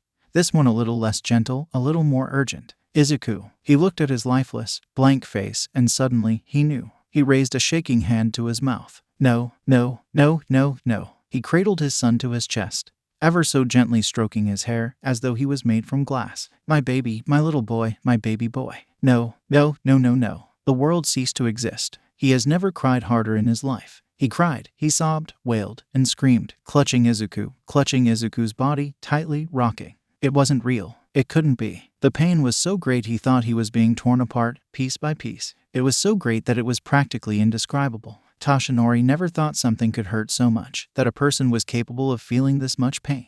He wailed and he cried, his tears falling into Izuku's hair. My boy, my little boy. Belatedly, he realized that someone was shaking his shoulder. Sir, we're here from Midoriya, Izuku. He heard, but it was far away, so far away, it was as though he was submerged in water. He just shook his head, his face still firmly buried in his boy's curls. Sir, you have to move. He wasn't going anywhere, ever. He realized his grip on Izuku tightened defensively, and he loosened it, afraid of causing his boy pain. It seemed that whoever was shaking his shoulder had no such qualms when they started pulling him away. Not really seeing anything, he hit that person right in the face, kicked another one trying to approach. They were not taking his boy. More hands, suddenly, were on him, and to his absolute horror even more hands reached for his son, his treasure, his world. People were yelling. He kicked and he punched and he thought he screamed at them, but he wasn't exactly sure. Everything felt far away. He thought, briefly, about reaching deep into himself for those little embers of one for all that would never truly go out, and then felt violently ill. He was distracted for just a fraction of a second, but apparently it was enough. He more felt than saw Izuku being pulled away from him. Some rational part of him was aware that he should let the paramedics do their job, that the situation was out of his hands, literally and figuratively. But he could only see Izuku's pale face, strangers swarming around him, putting their hands on him, their foreign machines, and all he felt was anguish and rage. Distantly, he heard someone say, dead upon arrival. Full 6 minutes. We were too late. And his heart broke anew. He struggled in the hold of the people around him, bystanders most likely. He thought he hit someone in the face again. It allowed him, for just a second, to glimpse his boy's face for the last time. Before the bag was placed over him, zipper zipped into place. Sir, you have to listen to me. Are you the boy's family? Yes, let me ride with him. He had no clue how he got his voice to work, managed the words out. The paramedic grimaced with empathy. He knew how this worked before they even replied. He had seen this situation 1,000 times from the other side. But that didn't matter. They didn't understand. He had to be with his boy. Sir, that as much as I would like to let you do that, I'm simply not allowed. We are going to the nearest hospital. Do you know where that is? Let me ride with him. You don't understand. You have to let me ride with you. His voice shook, so did his hands. Tears were streaming down his face again. They couldn't do this to him. You have to let me ride with you, he said again, attempting to put more authority into his voice. He's all alone. He needs me there. I need him here. I am really, deeply sorry for what happened, sir. But rules are rules and I'm afraid they don't bend, not even for All Might. We need to go. Their voice faltered. He'll be there. He wanted to scream at this person, force his way in, but the ambulance left before he could gather himself. There was no siren. They left in silence. Hands were all over him again, gentler this time. He wanted to attack them again, but he could only stare ahead, following the ambulance with his eyes, watching it leave with everything he ever held dear in life. People slowly dissipated, leaving as they always did. He had no idea how long he stood there, staring at nothing in particular, just ahead, just like Izuku did a moment ago. This thought jerked him into action. He vaguely realized he was crying again, tugging his phone from his pocket, and ordering a cab using an app because he didn't trust himself to speak ever again, as a matter of fact. At some point, he would have to, he realized with what felt akin to a kick to the gut. He had to let everyone know. He had to let Katsuki know. He had to let 𝐭𝐸 know. The taxi driver, seeing the location and his wet face, decided not to ask him any questions.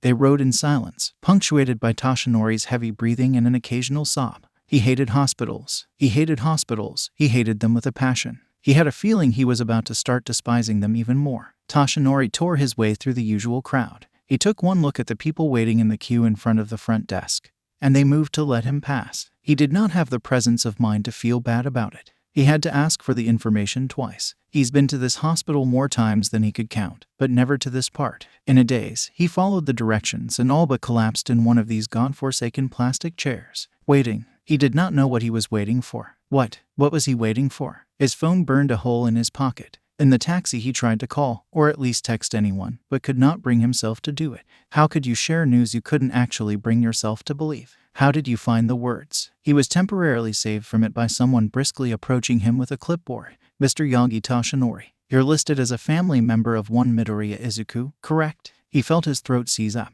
Midoriya Izuku is registered as an organ donor, but we do need approval from a family member. He thrusted the clipboard towards him. Toshinori could only stare at it, incredulous. He was certain the man spoke to him in clear Japanese, yet he didn't understand a single word. Of course, Toshinori knew Izuku was a registered organ donor. He did the paperwork as soon as he was able to, excitedly sharing the details of organ transplantation in one of his infamous rants. It was one of the few occasions when Toshinori had to ask him to stop. Just listening about it made him feel ill. The same case was with blood donation. Izuku, aware of how valuable his blood was, being typo with a quirk that didn't leave chemicals in his bloodstream, went as early and as often as he could, and gave as much as legal limits allowed him. Even more than that, he didn't remember if it was Izuku persuading the staff, or the other way around, to draw more than the limits dictated. It happened a few times, until Izuku ended up passing out and needing to call Toshinori for a ride, as they wouldn't let him leave by himself. He distinctly remembered berating him while Izuku sipped on a sports drink in a hallway that looked a lot like this one. He remembered having half a mind to sue the place for allowing something like that to happen more than once. It wasn't until Izuku promised that he would let Toshinori drive him every single time he went that he gave up on that notion. Didn't keep him from side-eyeing the staff once in a while. I understand your concern, sir, said the man, completely misunderstanding his silence. We were made aware that the patient suffered from a certain condition, but there is still a chance there are tissues or organs that can be harvested. We would at least like to try. He wanted to break the clipboard over the man's head, and then strangle him. How dare he utter these words aloud? How dare he even think of getting anywhere close to his boy with a scalpel? Toshinori was just getting up, fully attempting to scream at him to leave his baby boy alone.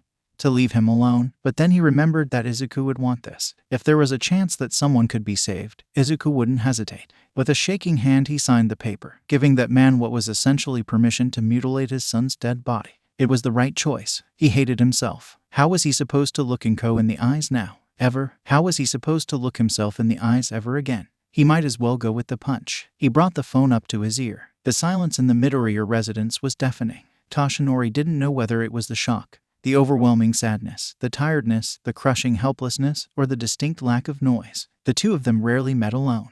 There was usually someone else there. Toshinori, began 𝐭. Her voice sounded haggard. We have to plan a funeral. They did. He bit his lip to try to stop more tears from spilling. That was 𝐭 and Izuku's space. He shouldn't sully it. Don't worry about the money. I'm going to pay for the whole thing. They both knew it wasn't the issue, and it wasn't what she meant. 𝐭 nodded anyway. He wasn't exactly sure what exactly you had to do to plan a funeral. He had never organized one. He hadn't attended many, either. You would think that with him being a hero for almost 40 years he would have plenty of experience with funerals. You would be wrong. He wasn't close enough with people to be invited to funerals. Wakes, he attended, to show his respect for the fallen, to maybe provide the mourners with some hope as the symbol of peace. But funerals? No, he hardly had any experience with those. He went to Mirai's funeral. He remembered Nana's funeral too well. He hardly recalled his parents' funeral. He only remembered bits and pieces of it. He remembered holding his grandfather's hand, the only time he would be able to do it freely. He remembered thinking the flowers were just like his mommy's hair, pretty and yellow. He remembered the faint smoky smell of the crematorium. He shivered, eyes widening.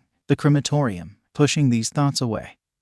He desperately searched for something else to focus his attention on. Everything in his field of vision, however, was the wrong option. The pictures, the faded All Might merchandise that remained, because how could it not? 𝐭. He hadn't looked her in the eye once. He simply couldn't bring himself to. How could he? Her precious baby boy was dead. Toshinori killed there. Her son. Now, he was in the house where she raised him, as though he had any right to be here. How could he look her in the eye? When she looked so much like him. Their resemblance was striking. It was one of his first thoughts when he first met 𝐭 Midori.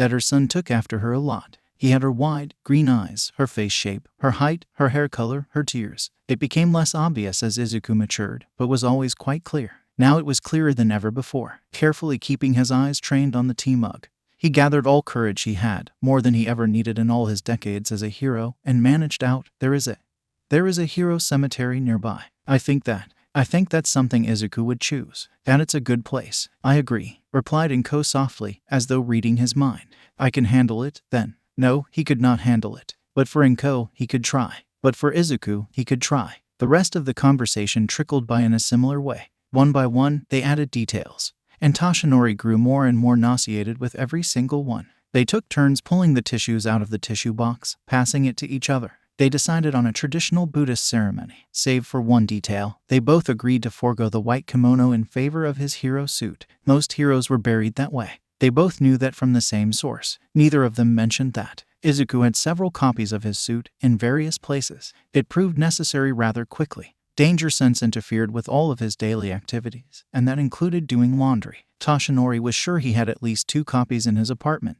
It was one of his tasks to deliver it, laundered and pressed. His first thought was, hero suits aren't supposed to be laundered and pressed. His second was the grueling realization that he had to return to his apartment at some point. Impulsively, he thought about asking 𝗏𝗏 to let him stay here, but scrapped that notion almost immediately.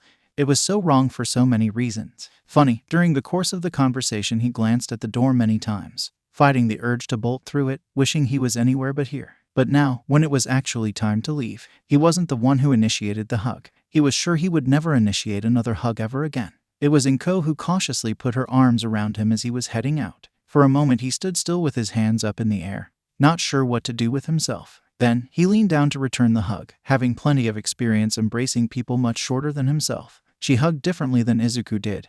That much was clear. She was shorter, softer. She smelled differently. While there was always gentleness in Izuku's hugs, in everything that he did, really, they were still firm. Izuku knew how to work around his injury, whereas 𝗏𝗏 clearly didn't and decided on a careful approach. Nonetheless, it made him sob like there was no tomorrow. Maybe there wasn't. It didn't feel like it. 𝗏𝗏 shook in his embrace as he shook in hers. He got the distinct feeling that maybe she didn't want him to leave, either. That she didn't want to be left alone with a loss so great it hurt to breathe.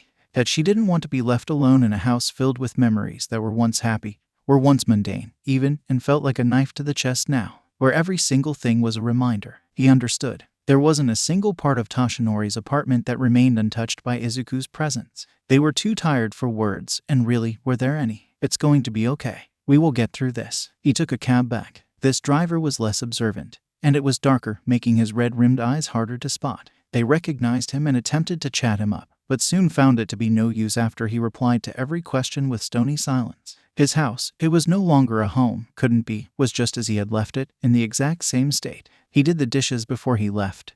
They were still on the rack. It felt like it had been emptied out, turned upside down by a burglar. It didn't feel like the same place. Breathing deeply, he took small steps and somehow made it to the kitchen. He filled a glass with water and sat down. He spilled some of it, his hands shook. He drank in small sips. He hadn't had any liquids in hours. He would rather not throw it up. Toshinori thought, in some faraway part of his brain, that his mind must have realized it needed to cut him off from his emotions for a minute. He felt numb, could only stare ahead. He wasn't really there. Maybe it was protecting him from a heart attack, or something.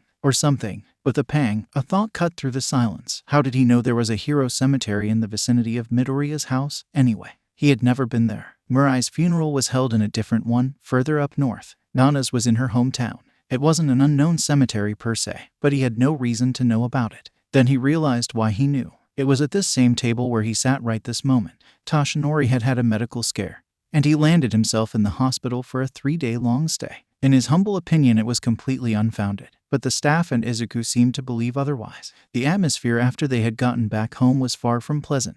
He remembered Izuku asking him to sit down, pushing a protein shake his way, because he knew Toshinori hated hospital food. He also grabbed one for himself, though it was clear he did it just to keep him company. And then, sipping protein shakes, and later tea, as they usually did, they talked. Both of them cried a significant amount during that conversation, with Izuku taking the lead. Toshinori, ever since his first fight with All for One and Mirai's prophecy, was well aware of his mortality. He had come to accept it. even awaited it at times. But then came Izuku, illuminating his world like the rising sun. The thought of leaving him behind hurt, filled him with a different kind of sadness, a different kind of guilt. He cradled his son's face, wiped his tears, and told him it's going to be okay. It will be difficult, but you will pull through. And he would have. His boy was so strong. He remembered Izuku asking him where he would wanted to be buried.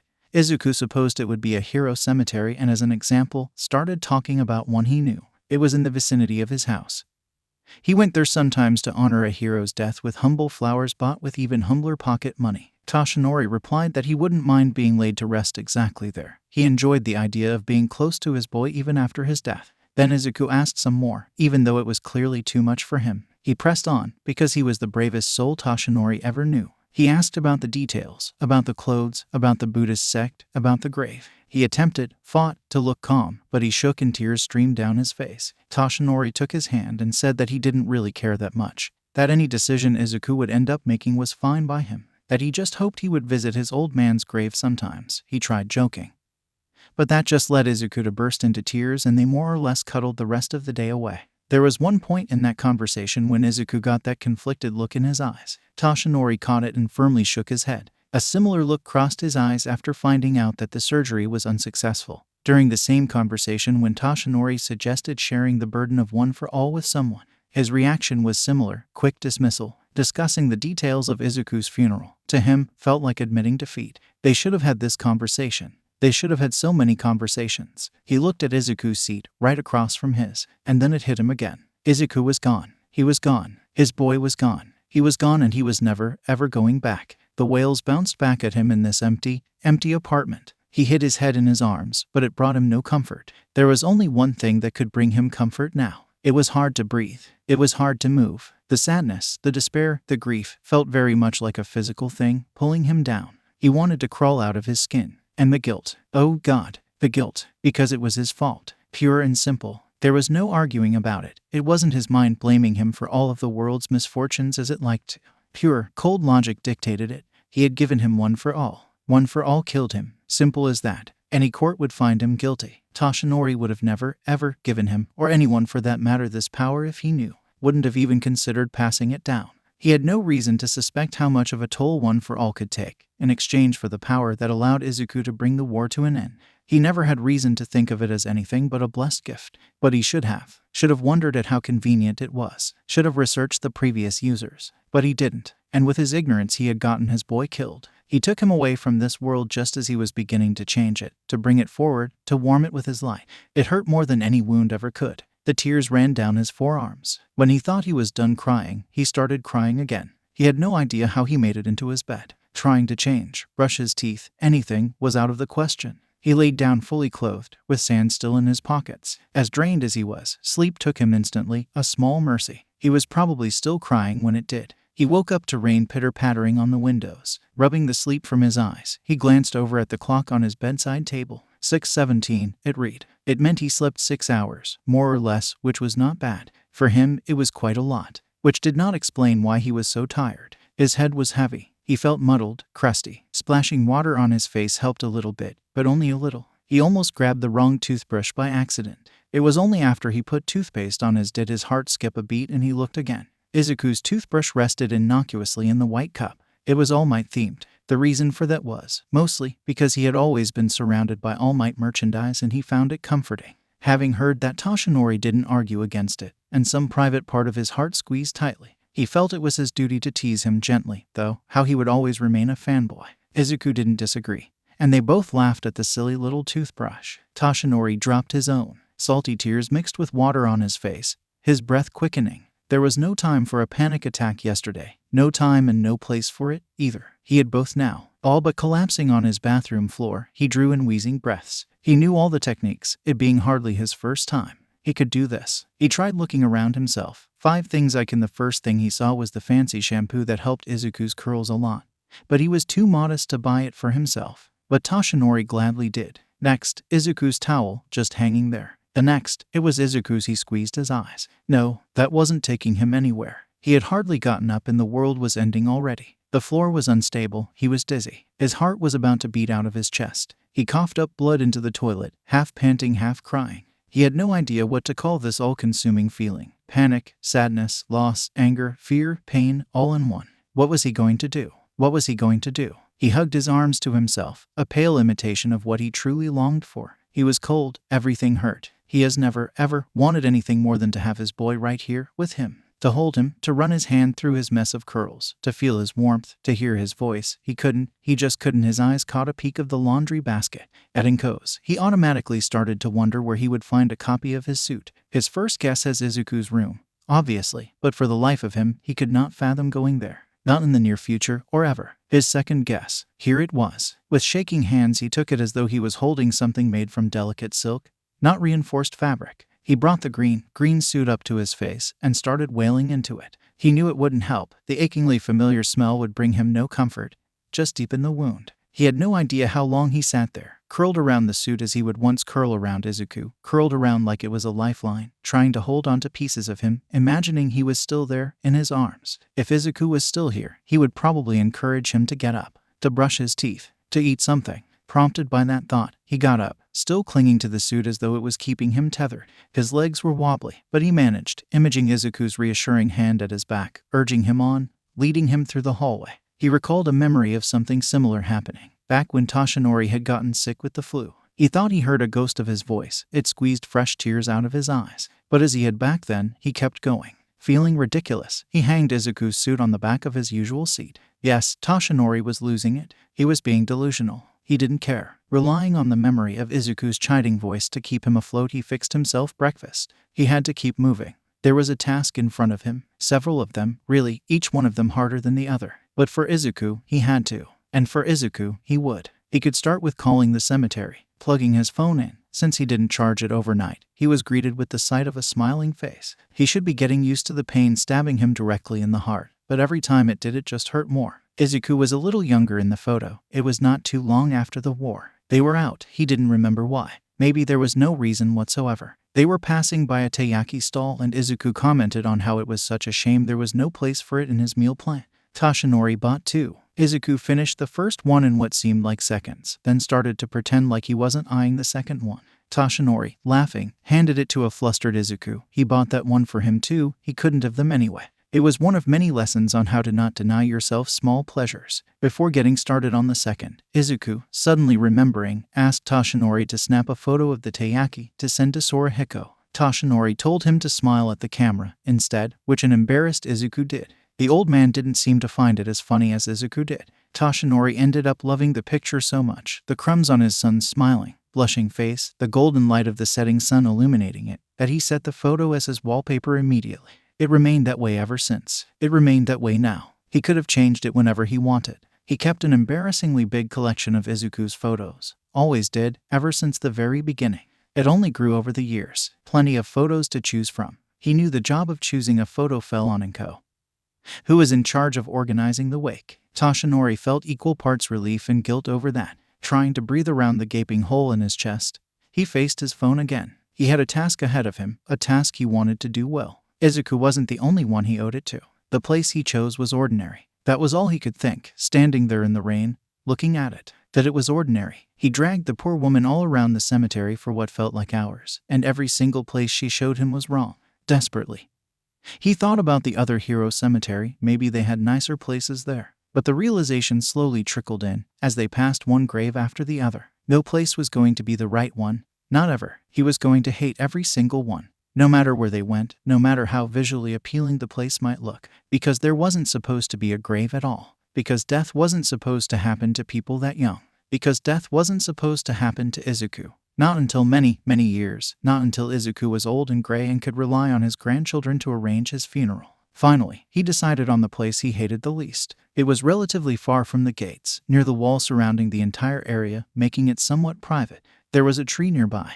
And there was plenty of space between the graves. Hero cemeteries were less populated than the ones the general public used. There was enough space for a bench, even. He stared into the gaping hole, stared and stared. It wasn't really happening, was it? He couldn't possibly be choosing his son's final resting place. The woman, used to people in mourning, interrupted him before he could spiral and break down again. "Sir, now that you've chosen the place, would you like to take a look at the gravestones?" It took him several seconds to understand her words. No, he didn't want to take a look at the gravestones. He nodded anyway. He had a duty as a father. He had to make sure his boy rested comfortably. That included everything: the place, the grave, the casket, the urn, the clothes in which he would be laid to rest. He chose the best fabric softener he had. He had never been that thorough ironing clothes before. He felt that 𝐻𝐭 had a similar mindset when they met up again. He passed her the bag that contained Izuku's suit, and he thought that he had never held anything heavier before in his life. Toshinori watched her hug the bag to her chest, hugged her when she started crying into it. He knew it likely brought her as much comfort as it brought him, that being barely any. Guilt struck him anew. Embracing her, his gaze fell on one of the photos that seemed to cover every inch of her apartment. It was Izuku, smiling bright like the sun, wearing his well-loved all-might onesie, sitting on a swing. He stole that precious child from her, that smiling boy. He had been to their home quite a few times during the years and loved each and every visit. He respected 𝐻𝐭. She was the one who gave him, and the world, Izuku. Both of them always made sure he felt included in their humble Midoriya household. And yet, he always felt like an alien. 𝐻𝐭 would have every reason to treat him as such, especially now. She could very well not let him inside this place where Izuku once ran around, barely off the floor, decorating the walls with childish scribbles, bumping into furniture and apologizing to it. He wasn't sure about whether Izuku would draw on walls, but he could definitely imagine him apologizing to furniture. He knew that he and 𝐻𝐭 played heroes when he was only 3. 𝐻𝐭, to the mortification of a teenage Izuku, loved to tell that story. The feeling that flooded him was sudden, hot and heavy. Ugly. He hated that they were just stories, wonderings, musings. He hated that he hadn't been there. He would have loved to take a 3-year-old Izuku to the park, to push him on a swing, to throw him high in the air, to make him dinner and listen to him talk about his day. He got to do that, in its own way, for just a few too short years. Years he treasured like nothing else on this earth. He hated that there was only 6 of them. He hated that out there was some bastard who had had that opportunity, something he would do anything for, and he threw that away, wasted it. 𝐻𝐭 was the only one who got to enjoy that privilege, who had a lifetime of quiet evenings with this precious, brilliant boy. That feeling was envy. He squeezed 𝐻𝐭 tighter, feeling disgusted with himself. He swooped in, out of nowhere, and ripped her boy away from her loving arms all those many years ago. Now he was well and truly gone, never to come back home. And here Toshinori was, being envious of all things. He would have to start avoiding her completely before she realized she was comforting and seeking comfort in a monster. He would understand. He didn't want to have anything to do with himself, either. Unlike everyone else, it seemed, everyone looked to him for answers, as they always did when tragedy happened. Usually, he didn't mind the press. He had grown used to them, became a master at handling them. How else could he have done what he did for as long as he did? How else could he have convinced everyone that he was trustworthy while falling apart inside? Toshinori knew how to talk to the press. Just, not today. Not now. In a month or 2, maybe. He didn't know. Just not today. He stared at the crowds surrounding the temple. He and 𝐻𝐭 knew that people swarmed to Izuku, eager to bask in his warmth, that there were a lot of people he had saved, who owed him their life. Izuku was a public figure, #1 hero. Of course, there were going to be a lot of people who would mourn him, would want to come to the wake before his funeral to pay their respect. The crowd he was currently staring at, those people weren't here to pay their respects. They were here to ask questions, to profit off of a tragedy. Most of them hadn't even bothered to wear black, to pretend like they cared. You would think that after the war, society would change, even a little, that they would at least honor their savior and his loved ones. But of course they didn't. And now, Toshinori had to go face them. Ever since the world somehow found out, they kept following him, demanding answers, and admittedly, he hadn't given them much. He taught classes on how to handle the press, and yet here he was, having another panic attack at just the thought of leaving the car and having to explain how he essentially killed the pro-hero Deku. The public knew enough about One for All to draw their own conclusions. They were going to be either sympathetic or out for blood, looking to put the blame somewhere. Toshinori did enough of that himself. For a moment, he thought about staying in the car. It had tinted windows and was parked far away. Maybe no one would notice him. Maybe he wouldn't have to go there, face the reporters, look at people whose hero, whose friend he killed, see his own pain reflected in their eyes. But he couldn't. He was All Might. He couldn't. The moment they spotted him, he was swarmed. There were cameras, microphones pushed into his face. They kept shouting at him, demanding answers, shouting accusations. For the first time in days, he was furious. He welcomed the change. It kept him going, tearing into the crowd, heading in the direction of the temple. It kept his eyes fixed ahead. It kept him from crying, though he was sure his bloodshot eyes were enough of an answer that they looked for. All eyes turned to him when he entered, all rage immediately leaving him. He wanted to maybe channel some of his past self, of this fake persona he had created and maintained for so long, to reassure them it was going to be all right.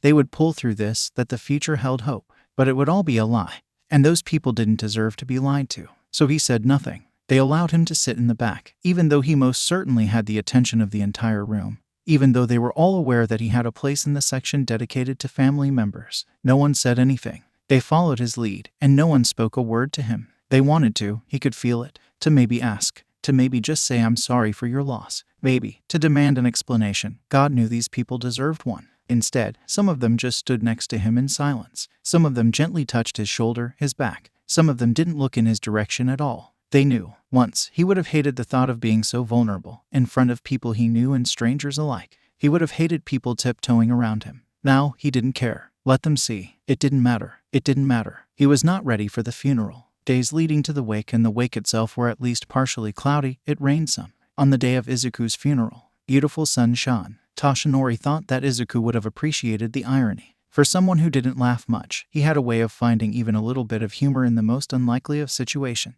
To Toshinori, it felt almost like an insult. It was a beautiful, warm day. The world around them was flourishing. It was so alive, so green, it hurt to look at. None of this was right. He sat on the edge of his bed, fully dressed and prepared, for what must have been hours before actually leaving. Because after that, it will be over. Because after that, his boy will officially be gone. Because fathers are not supposed to attend the funerals of their sons. Because after this funeral, will he still be a father? After all, are you still a parent if you no longer have a child? He was always going to think of 𝐭 as Izuku's mother, but will he be able to always think of himself as Izuku's father? Izuku, after they both came forward and admitted what was unspoken for a long time, seemed to have no doubts, or hardly any, regarding their relationship. He liked to hear Toshinori say it, but that was probably because he was the sweetest person that Toshinori ever had the pleasure of meeting. Toshinori, on the other hand, liked to hear it and liked to say it to reassure himself that it was real, that it wasn't just him conjuring up a perfect reality, or Izuku just humoring a sad, lonely old man. Because while Toshinori had no one, Izuku did. Izuku had a mother, Izuku had a father. Izuku already had parents. He maybe needed a role model, but did he need another parent? Izuku seemed to think he did.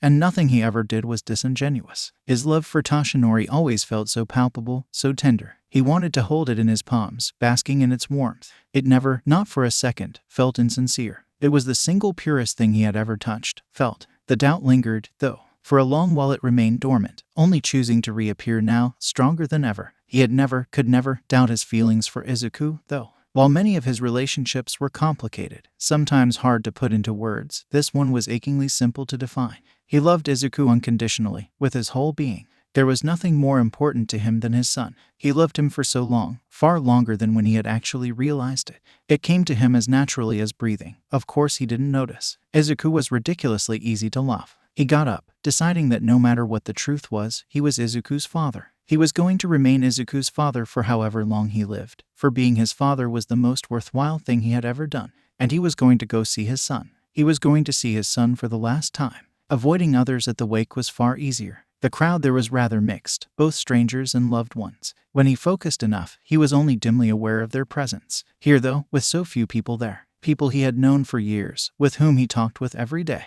People Izuku had known for years, with whom he talked with every day. Here, you could practically feel the deep sorrow rippling through the air. Coming here was hard for so many reasons. All these grief-stricken faces were one of them. So many of them were so young, not a wrinkle in sight. Those faces were far too young to look this way, and did far too often. Those promising people, like Izuku was, just a week prior. They had their whole lives ahead of them. Now, they grieved, they cried, but eventually, they would move on. They had their purpose, their other friends and loved ones. It was another reason why coming here was so hard. He knew that all these people would, one day, move on. They would remember, but they would move on. The world would move on. It was already starting to. Beautifully green trees were, for once, a grim reminder. Briefly, his mind flashed to his students, sitting in a classroom, waiting for him. The sentiment was soon forgotten when he realized that whenever he would see their eager, enthusiastic faces he would only picture a freckled one. His students deserved better anyway, because who was he now? He was no longer only a shadow, but a mockery of his former self. And it was becoming increasingly clear that it would never change. He was never, ever going to feel whole again. It's like something took half his body all over again, but this time, much worse. This time, he had only himself to blame. His injury, after all, could have been considered a natural part of being a hero, an expected outcome, even. He had known, going into this fight, that it wasn't going to be like his other ones, but he was fighting it for a good cause. He was going to stop others from suffering by suffering himself. It made the crippling injury at least purposeful, in a way. It had meaning. There was no purpose in it. There was no meaning. There was raw pain, not much else. An open, throbbing wound that was there only to hurt. A part of him gone, only for it to feel empty. And he could have just as well amputated it himself. Part of him wanted to sit in the back, like he did at the wake. It would be a little easier, just a little bit. From there, you couldn't really see the finer details of the casket.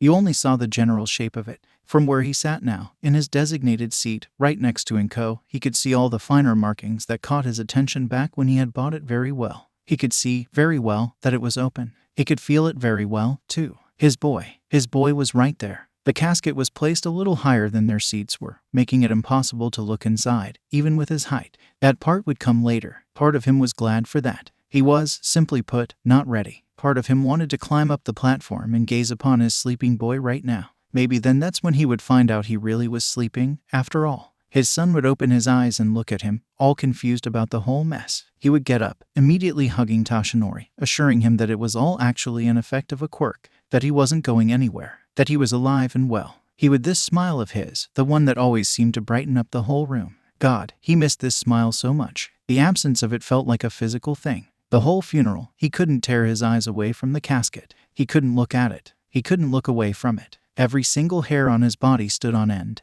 Every muscle was constricted. His hands were balled up into fists, nails digging into his palm, and his jaw was clenched. He walked up and put the incense up to his forehead with stiff movements, his joints protesting. He sat so rigidly. Why? To keep himself from bolting from that god-forsaken temple, from running up to the casket in the middle of the ceremony, from falling apart completely right there and then. It simultaneously felt like eternity, and a single minute have passed before it was time. He was not ready. He was not ready. He walked up the steps, bending to look inside. That was not Izuku. He looked like Izuku, that was for certain, had all of his features. The curly, green hair, his cheekbones, his nose, his lips, his freckles. But it was all wrong. Wrong shape. Wrong colors. Too yellow. Someone, most likely aware of the reason of his passing, put too much makeup on his right temple and cheek, attempting to hide the crack, hiding some of the freckles from view, as well. They put one of his curls there, as well. Toshinori brushed it away, on instinct. Really? A full body shiver ran through him. He wasn't sure what he expected, but it sure wasn't that. What was once his beloved boy now felt like a physical object. Rigid, cold. He looked at his face, at his closed eyes, all at once remembering them half-lidden as he took his last breath, remembering how at funeral homes they glued the eyelids if they refused to stay closed all the way. He suddenly felt sick. He needed to leave. Acutely aware of how much of a scene he was making, he hurried to the exit, ignoring anyone who glanced his way. Outside of the temple, he was met with the sight of Katsuki. He was sitting on the curb, smoking a traditional cigarette. The young man glanced at him. Not a word was spoken. With a start, he realized Katsuki never went up to glance into Izuku's casket.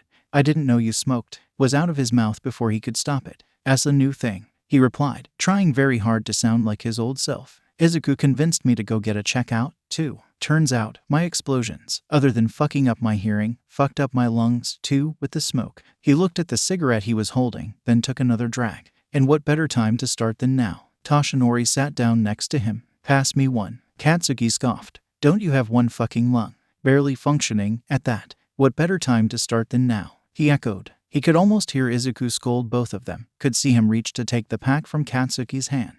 It almost made him stop. He could tell Katsuki felt similarly. But Izuku was no longer here. Katsuki passed him the cigarette. He didn't finish it. It was disgusting. It made him hack up so much blood he thought he would lose another lung. But strangely enough, it helped him, on the edge of a panic attack as he was. Toshinori looked at the fire burn away the rest of the cigarette, all the way up to the filter, leaving gray ashes behind. Their next stop was the funeral home, where the crematorium was. On the way there, his mind was blank. He wasn't there. He wasn't the one who got into the car, who sat in the waiting room. It was as though a safety switch had been flipped once again, to keep him from feeling, from thinking, from imagining, from remembering. He had seen many fires in his career. Izuku's innermost circle was here. They all sat on the couches. None of them spoke, only sniffles could be heard. As many before them, they were offered tea and something to eat. It took around 2 hours to cremate the remains of a healthy man of average height, after all. He kept telling himself the faint smell of smoke was because of Katsuki's cigarette. The staff member inviting them in was very polite, spoke softly. Despite his stature, he was the last one who arrived in the room, which was one of the very last destinations of Izuku's journey. 𝗏𝗏 was already there, Katsuki was already there, the others were already there. All of them were already holding the chopsticks, gathered around the table. He hadn't even fully crossed the threshold when his eyes caught what could have only been Izuku's jawbone, with teeth still in it.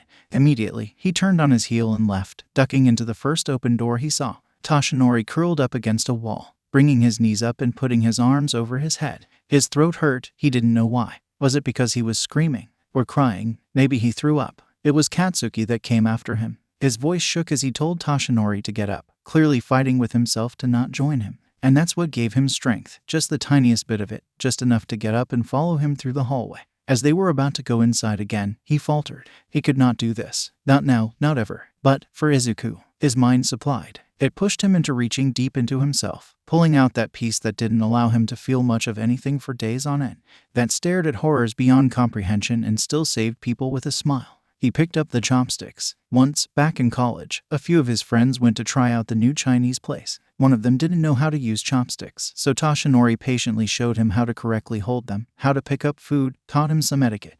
That friend, while holding them for the first time in his life, must have been holding them more firmly and with more certainty than Toshinori did at the moment. He picked up the bone fragments from where Izuku's hand once was, thinking of all the days he spent worrying over them, of how he stared at them in X-rays and hated himself for not being able to do anything. No one told him he would miss worrying. No one told him about a lot of things. As always, he managed to shut his emotions out just long enough for everyone to leave. They were standing before Izuku's grave, and people started chipping away one by one. The Bakugas took Katsuki and 𝗏𝗏, who were the last ones there. They offered to let him join them to go eat something at their house, but he refused, just as he had done with every other person that tried to pry him away from his son's grave. He even attempted to reassure them with the barest of smiles, but it was clear that they didn't believe him. It was also quite clear that he wasn't going anywhere, no matter how hard they tried, even if they were to use force to get him to leave. At some point, yes, he would have to go back, drive to his apartment, eat something. Physically, at some point, he would leave. His soul, though, his soul was never leaving this place. When 𝗏𝗏's silhouette disappeared from view, he finally allowed himself to break down. With no strength to keep him upright, he sat down on the grass. He did that a lot, lately. The sobs were quiet at first, but got louder and louder the more he cried. His whole body shook. He reached out to caress the stone, spotted with dots as his son's cheeks once were, and that just made him sob harder. He's really gone. He's gone. He's gone, and he's never, ever coming back. The memories are all I will ever have of him. There is nothing left. His throat was sore. He more croaked and cried. Someone visiting the cemetery could have mistaken it for the wailings of an unfortunate ghost, forever trapped in this place, lamenting their fate. Toshinori sure felt like one. He was ready to lay down with Izuku right there and then. It was a warm day, made even warmer by his black suit. The grass was almost inviting, saying that it would take him gently. There was nowhere else where he could possibly be. The cemetery workers seemed to disagree. One of them came up to him, tapping him on the shoulder, informing him that he had to head home soon. Home, thought Toshinori, I no longer have a home. My home is here. Everything that made that place into a home is gone. Or was it? He got up, shaking the grass off of himself. It was a little pathetic, he supposed. But with everything else gone, pathetic was just about what was left. All that remained for him was holding on to what had already passed. And that's what led him to stand in front of Izuku's room. And that's where the reality of what was happening fully settled in his brain.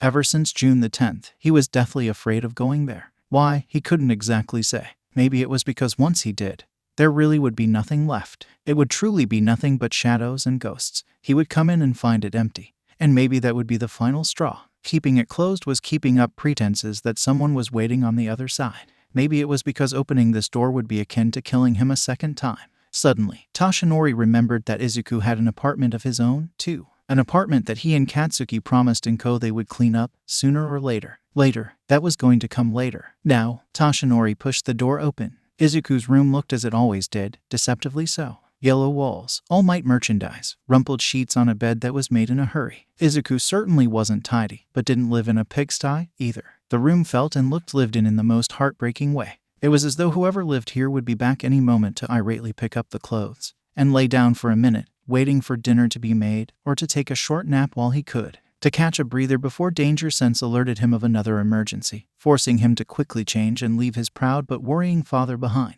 The shirt still laid there, on the bed. It was one of those ridiculous t-shirts of his that Toshinori loved so much. He didn't even have enough energy to shrug off his suit jacket before lying down on the bed. He brought up the fabric to his face, feeling ashamed like the last time, knowing that like the last time, it would bring him almost no comfort at all. But it was all the comfort he had. His head was empty in that specific way one got after crying their eyes out. He could feel a headache brewing. His limbs felt like lead, his chest hurt. He laid down not exactly planning to go to sleep, but it still took him before he could notice. Toshinori had another dream. It was becoming a routine of sorts. He felt it happen more often when he decided to sleep in Izuku's bed, though he couldn't be sure. It was mostly dark in the dream. The darkness had a purplish quality to it. Toshinori didn't recognize this place, but at the same time, it felt somewhat familiar. Izuku was there. He was in his hero suit, and he was crying so hard his whole body shook from the source of the sobs. He was saying something, but Toshinori couldn't make out what it was. It was muffled, as though Izuku was far away. He always, every single time when he had that dream, got the distinct impression that Izuku was begging him for something. His poor boy looked so distraught, in so much pain. Toshinori always bolted right in his direction, wanting to comfort him in any way he could. But then he would realize what Izuku was most likely begging for. He was begging for his life, for Toshinori to spare him. He would always stop in his tracks, realizing that guilt would flood him. Izuku would start crying harder, trying to reach for him, looking more desperate than ever. Then, the dream would end. Toshinori toyed with the idea that the dreams were, indeed, the vestiges inside the faintest embers of one for all trying to reach him in some way. The idea had some merit. One of the first times they managed to talk to Izuku was inside of a dream. It made further sense when you considered the other person who visited him in the dreams, Nana. She, like Izuku, was crying, trying and failing to reach him. She also begged him for something. Maybe to not pass on one for all. Maybe to save her, all these years ago. He didn't know. Guilt woke him up every time before he could touch her hand. It was the same guilt that made him realize it could not have been the past users. He had far too little one for all for that, and he never had that particular connection with the vestiges that Izuku did. Toshinori was jealous. Once, jealous that Izuku got to talk with them, interact with them as though they were still alive, while they were absent for all of 40 years when he held one for all. He would never admit it out loud, certainly not to Izuku, but he did feel the sudden sting of jealousy once or twice. He fought with himself hard whenever Izuku would mention Nana, would say a random comment that only she would make, ask a question about things only Toshinori and her knew. He wasn't proud of it, the way the jealousy would start to eat him alive. How many times had he wished for just one conversation with her, even for a moment, to tell her what he should have back then, to ask for her advice, to simply ask if she was proud of him. But he never got that. The wound never closed. Not really, but over time, it started hurting less. Back then, he was just at the beginning of his hero journey. He had plenty to occupy his mind, to distract from the soul-shattering grief. He had a mission. He had to make Nana proud, carry on her legacy. There was a world to save. Now, the world had been saved. Not by him, mind you, but by his brilliant, amazing boy. His boy who, like Nana, died far, far too young. The shrine that both of them shared caught his eye. He looked at their pictures, both smiling, blissfully unaware of what the future held. Looking at them, side by side, he realized that if you added their ages, Toshinori was still older. He didn't do much on the day when he realized that. Not that he ever did much these days. He took the rest of the school year off. He split his time between 4 places: his apartment, Izuku's apartment, trying to not have a breakdown, Izuku's grave, where he usually had one, and the Dagaba beach. You could argue that it was an odd choice for him to go there, and Toshinori would probably agree. It was odd that he willingly returned to the place where Izuku drew his last breath, the place where he handed Izuku the curse that would one day end up killing him. But it was also their place. By going there, and sitting in the same spot, he thought he could still make out the imprint in the sand. In some truly awful way, he felt connected. It hurt beyond words, but it was like that from the moment he woke up to the moment he fell asleep. Anyway, it was the same spot where Katsuki found him, one day. From what Toshinori knew, he hadn't been working either. Looking at his face, blank with bloodshot eyes, it was no wonder. He was sure he looked the same. Pleasantries were never Katsuki's style. He was glad to see that it hadn't changed. So, that's the spot. It wasn't a question. Toshinori could only nod. This time, it was Katsuki who sat down next to him, pulling out a cigarette and lighting it with practiced ease. He took 1-2 drags. You know, he asked me not to come here, begged, really. Claimed it's where you bonded and shit. It's our place, Kaken, he said. And now he's gone, so I can do what I want. There was a beat of silence. If Izuku had never met you, he would still be here. It was the truth. They both knew that. Katsuki went on. I want to hate you for it, a little bit. He sniffled, brushed the tear away from his eyes. But if he hadn't met you, he would never. It wouldn't. He tried to go on, he did, but Toshinori understood. He pulled Katsuki in, and the boy didn't fight him, went willingly. Soon, he started to sob into his chest. Why him? Why did it always have to be him? Toshinori just held him. He asked himself this question often enough. Did he do something to the universe with his stupid fucking kindness? Did he offend it in some way? Why? How is any of it fair? How do I pass the point of comprehensible words? Katsuki just cried, clinging to him, the cigarette long forgotten, put out by the sand. Toshinori had no words either. It was also on the beach where he made that phone call which, in hindsight, he shouldn't have. He sat there, staring at the water, as he often did these days, as he did on the day Izuku was taken away from him, and remembered. Well, were you really remembering something, if you thought about it constantly? In his head he replayed that day. That moment, over and over again, wondering if there was ever something he could have done. He always came up empty. What he wished he had done differently was what Izuku himself did, reassure. Thinking about his last words over and over again, he thought how Izuku seemed to only have others on his mind, even as he could feel the life draining from him. How he knew and did all he could to make it a little easier for Toshinori, never for himself, even though he was scared and probably wanted to be comforted. He was only thinking of the future, dealing with his mess of a father who was in denial, who only cried, useless as ever. Even in his death, Izuku thought about someone else. Even after death, Izuku thought about someone else. On impulse, he made the call. He didn't expect to be answered. Dr. Nakagawa was, after all, an expert in her field and as any doctor, always seemed to run short on time. She answered almost right away. All might. To what do I owe the pleasure? Was he really about to ask that? Did he truly want to know? Is there any way to find out if they... He swallowed. If they succeeded. If anyone's received. If there is anyone. He let the words hang in the air. He was positive she understood. Well, yes, and the agreement you both signed did include all information, including those post-mortem, so I can tell you. She sighed into the receiver. The sound crackled. Mostly, no. There were signs of the cracks in too many places, but none on his heart. It was in prime health. From what I know, there was a waiting patient in that very hospital, and they had it ready to go, but the go-ahead was cancelled basically at the last minute. The sound of the waves roared in his ears. Why? She sighed a second time. Izuku was perfectly healthy, save for the cracks. They didn't want to risk it. There was a chance there was a crack was missed. And what if that crack started to widen inside another patient? I would have made the same decision. But the cracks were caused by one for all and one for all only. And with Izuku, after they should have used it. There is no way to know for sure. I am really sorry, All Might. Midoriya asked me about the same thing once. Of course he did. And he was aware the chances weren't high. They were both silent. I wish you well, All Might. Goodbye. There went his last hope that Izuku managed to save someone even from beyond the grave, as would have been his wish. There went his last hope that there was someone on this earth who carried a piece of his boy with them. He looked down at the sand. He swore he could still make out the imprint. But it was a delusion, he knew. It rained the day after it happened. It was summer. People frequented this beach. He burst into tears. Someone was knocking on the door. Toshinori opened his eyes, though he didn't remember closing them. Did he doze off? It didn't feel like he did. Sunlight streamed in through the cracks that the blinds didn't cover. It didn't exactly tell him much about the time. Not that he paid a lot of attention to it these days. A few days ago he discovered himself eating dinner at 3 a.m. The delivery boy informed him of that. The person kept knocking. He let them. If he ordered food and then fell asleep, forgetting about it, the delivery person would eventually realize knocking was pointless and simply leave whatever it was at his door. He already paid and tipped. If the person who was knocking wasn't someone with a delivery, well, sooner or later they would give up and leave him alone. Wouldn't be the first time it happened. People knocked. His phone chimed and vibrated. He ignored it. This one was persistent, though. I am not leaving, Yagi. It was Isawa. I got the whole day. Open the door. Toshinori had no intention of doing that. If getting out of bed sounded hellish, then interacting with another person for more than 3 seconds sounded damn near impossible. And Isawa certainly was planning to stay a little longer than 3 seconds. Get up, or I will take the doors off the hinges. When did Isawa become so loud? He was the last person Toshinori would ever expect to be loud. The knocking and the shouting felt as though hammers were repeatedly striking his skull. Just listening was exhausting. Hisashi is one phone call away. Do you want me to get him? Toshinori didn't. His head hurt just imagining it. Replacing the door would be a hassle, too. Well, he could get up right now and just be done with it.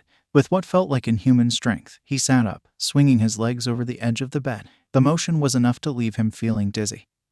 He needed a minute, whether it was because he hadn't moved in God knows how long, ate or drank in God knows how long, or took his meds in God knows how long. Or maybe he did do those things, and it was just his low iron. He honestly couldn't say he remembered. Eventually, he got up, shuffling his feet towards the door, where the infernal knocking persisted. Aizawa was good at hiding all his emotions behind a passive mask. But even he couldn't stop an expression of shock passing through his face. Toshinori couldn't blame him. He didn't need a mirror to know he lost weight. It was nothing short of a miracle he ate at all, being kept alive by a single restaurant with 24/7 deliveries that carried dishes he could eat. Cooking was well beyond his capabilities. He sometimes wondered if it was going to be starvation that would end up taking him. Shaving and showering felt like a distant memory. Crying was a recent one. How he looked must have reflected how he felt. That's to say, not very good. He moved to allow Aizawa to pass. His apartment didn't fare any better. Dishes piled up, so did takeout containers in the overflowing trash bin. He did have a sudden burst of energy not too long ago and almost cleaned the entire place. But then, as he moved to clean out the fridge, he saw the food that he kept for Izuku, that only Izuku could eat. The same was true with the pantry. Giving up the kitchen, he at least thought about vacuuming. But as he started, he spotted something on the floor. He almost didn't notice it, but once he did, it was unmistakable. A single, curly hair, shorter than his, and green. Izuku used to always leave those behind. He never had the time to fully brush his hair, and Toshinori liked to tease him that he was like a cat, shedding everywhere. He joked that someone just might catch one for all this way. Annoyed, Izuku would always reply that Toshinori probably shed like a cat too, but since his hair was blonde you just couldn't see it, like you could see Izuku's dark hair. Clutching the hair in his hand, thinking of all the memories, of all one that single hair signified, and sobbing on the floor, he abandoned all notions of cleaning. Watching Aizawa look around the mess, he wished he had the emotional capacity to at least feel embarrassed about it. "We need to talk." Toshinori stayed silent. They probably did. "You can't go on like this." He just stared. Aizawa was probably right. He didn't really care. "You have until the staff meeting to gather yourself. We all expect to see you there." Was the staff meeting approaching already? The passage of time wasn't a thing he was aware of anymore. He vividly remembered July the 15th happening. He spent all day at the cemetery, came back to his apartment, and hadn't left it once since then. "I am not going back to teaching." He didn't remember when he last used his voice, and it sounded like it, too. "What do you mean you're not going back to teaching? Do you have another job offer lined up?" asked Aizawa, pretending to be daft. Toshinori shook his head. They both knew what he meant. Toshinori had enough saved up money to not go back to working for a long time. "We can't let you go on like this. You can't let yourself go on like this. What would Izuku say if he were here?" And just like that, a switch was flipped. Aizawa felt it, too, if the expression on his face was anything to go by. Maybe Toshinori wasn't All Might anymore, would never be again. But that didn't mean he lost all what had made him into the symbol of peace. The air got heavy, as though buzzing with energy. As much as he hated it, the remains of One for All came alive in his veins once more. He didn't transform, but it was a close thing. But he isn't here now, is he? He's dead. He's never going back. What does it matter what I do if he's not here? He took a step towards Aizawa, and his colleague, probably against himself, took a step back. "How on earth could you possibly expect me to just go on teaching with a smile on my face if he is not here?" He took what was nearest, a cup of tea he didn't manage to finish because it reminded him of too much, and smashed it on the floor. "No one expects you to go back to your old self. But you can't keep destroying and tormenting yourself." "I know." He stopped, considering his next words. "Izuku wouldn't have wanted you to isolate yourself like this. You know this. Think of how he would feel." Toshinori did, for just a second, and then started crying. I can't. How can I? When he's never." He covered his face with his hands and wailed into them. "I just want my boy back home. That's all I want." And day by day, Toshinori could feel him leaving, too. Dust began to cover things Izuku once touched. His clothes and his bed didn't smell like him anymore. Not too long ago he rubbed his fingers together, as he would once do with Izuku's curls between them, and realized he didn't remember how that felt exactly. He thought he still did. He memorized all the videos that he had available. He rewatched the fights, the interviews, voice messages. Izuku was all he thought about, and yet he could feel him slipping. Already, his boy. He started crying harder. He could feel Aizawa's hand on his shoulder. Toshinori didn't want to live in a world where Izuku was but a vague memory and a name on a tombstone. He simply didn't. He couldn't. He wouldn't. He would sooner join him. They all knew now would leave them sooner or later. In Sayori's opinion, though, it was far too soon. She felt selfish for thinking so. After the injury during one of the fights, her brother's life was a complication after complication. Just as they started to have hope again, to make plans to move him to the rehabilitation center, he would get worse, would get transported back into the ICU, would fight to breathe yet again. He lost that fight just once. It was enough. Her brother was one of the best people she ever knew, and the decision to go into heroics didn't surprise her in the slightest. Not to say that he didn't have outside influence, too, seeing as all of their family members pursued similar fields. Herself, a nurse. Their mother, a firefighter. Their father, a nurse too. His quirk, in her opinion, also helped. It allowed him to predict other people's intent. When he was small, it was knowing if they were going to be yelled at or not. But with practice, he started to be able to utilize it in a fight, predicting his opponent's next move. It worked very well, until one day it didn't, just once. It was enough. Her quirk was, of course, similar, though she couldn't see it ever being used on a battlefield. It had less to do with intent and purpose, and more to do with emotions, predicting where they would go just seconds before the person felt them. It served her well as a nurse in the psych ward. She knew if the patient was going to attack themselves, or her, with the object she just handed them, or rather planned to use it as intended. She knew who to watch out for, who maybe needed to be observed more closely. Her shifts exhausted her. Being constantly aware of how the other feels would make anyone exhausted, especially given the place she worked at. It made her well-suited, but it took a toll. She went to great lengths to avoid burnout, lived far away from everyone, had an emotionally stable partner, visited the graveyard during the day, when no one else did. Until recently, that was. While of course she did run into other people, that man was something else. She thought it began somewhere at the beginning of September, maybe late August. No matter what time she came, he seemed to be just always there. Does he not have a job? She thought before she realized. Sitting in front of that grave was probably his job now, protecting whoever rested there. She could feel it. Usually, the stronger someone felt, the more intense the emotion they were experiencing, the easier it was for her to pick up on them. The graves they visited were nowhere near each other, and yet whenever she visited now she was acutely aware that the man was there, too. It was hard not to notice him, especially not when she recognized the despair that surrounded him, recognized it from patients who screamed at night, the ones who just stared ahead, or the ones who tried to smile, assuring them that no, they were not a danger to themselves, that they could be trusted to be released from the hospital. The ones that she always made sure to pay extra attention to. The ones that she warned her coworkers to keep an eye on. Was there someone keeping an eye on that man? Day after day, every time she saw him during her futile attempts to visit the cemetery without him present, it was becoming clear that no, there wasn't anyone who kept an eye on him, and even if they tried, it didn't amount to much. She did not want to go talk to him. She needed to talk to him. It was a familiar struggle. She was still very inexperienced, not trained very well to talk. A part of her knew that talking to patients didn't even entirely fall into her duties, but she did not become a nurse because she didn't care about people. She did. She cared so much so she simply couldn't bear talking to patients in such a state. No matter what she said, she couldn't make a difference, not a dent. Some of them didn't react and some of them simply nodded or shrugged. Some of them attempted, it was clear, to make her feel better. They smiled and even laughed, but she knew her words didn't change anything. She felt powerless. And well, strictly technically speaking, she wasn't even working. She could just ignore him, she could try. She was standing next to him before she realized what she was doing. The man was tall, very tall in fact. He was sitting on the grass and it was apparent he would tower over her if he were to stand up. Hello. The man raised his head to look at her and nodded. He was a bit surprised to see her, but that was all. Sayori imagined that if she weren't a nurse used to people arriving in all sorts of states, she would have gasped. It looked as though he had not eaten in a very long time. Skin pulled tightly over his bones, eyes deep set, shadowed. He had been crying recently. His hair was in disarray. He hadn't shaved in a while, and she didn't think it was a conscious decision. There was blood in the corner of his mouth. She was right in thinking that he needed help. Not really knowing how to start the conversation, she looked at the grave and felt herself go stiff with shock. The name Izuku Midoriya didn't mean anything to her. Deku, however, it rang a bell. She knew who Deku was, everyone did. Her brother was something you could consider a fan. She was glad that he didn't know that the new #1 hero died. The new #1 hero, who had, as her brother excitedly told her, a deep connection with the former #1 hero.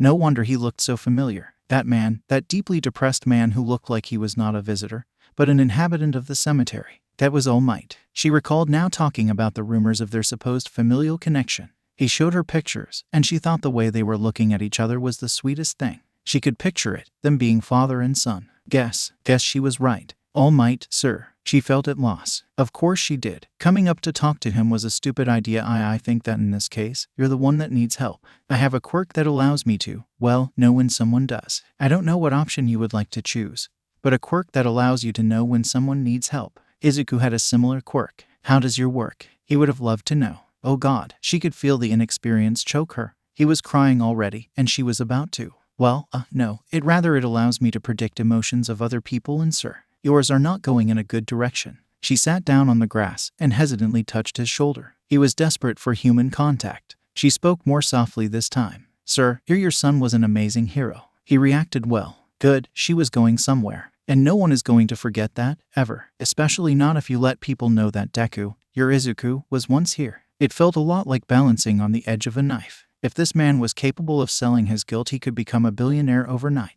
You're allowed to grieve, but I also think that you should try to find something that brings you happiness, that has meaning, both for you and your son. And she was losing him again. It doesn't have to be anything big, and not now, but someday. And I do think you can do it, remember, I know. She considered bringing up the fact that she was grieving as well. Considered mentioning that she worked with patients that suffered similar losses, who felt as strongly as he did right now, and managed to find meaning again. Managed to move past it. The fact that some didn't she would keep to herself. But it became clear no words she said were going to truly reach him, which was what frustrated her so when she tried reaching out to patients in a state such as his. Nothing she ever said would make a difference, it seemed. They could start getting better only when they themselves said those words. When they believed them. When they allowed themselves to heal. She could stand next to them with a megaphone and shout.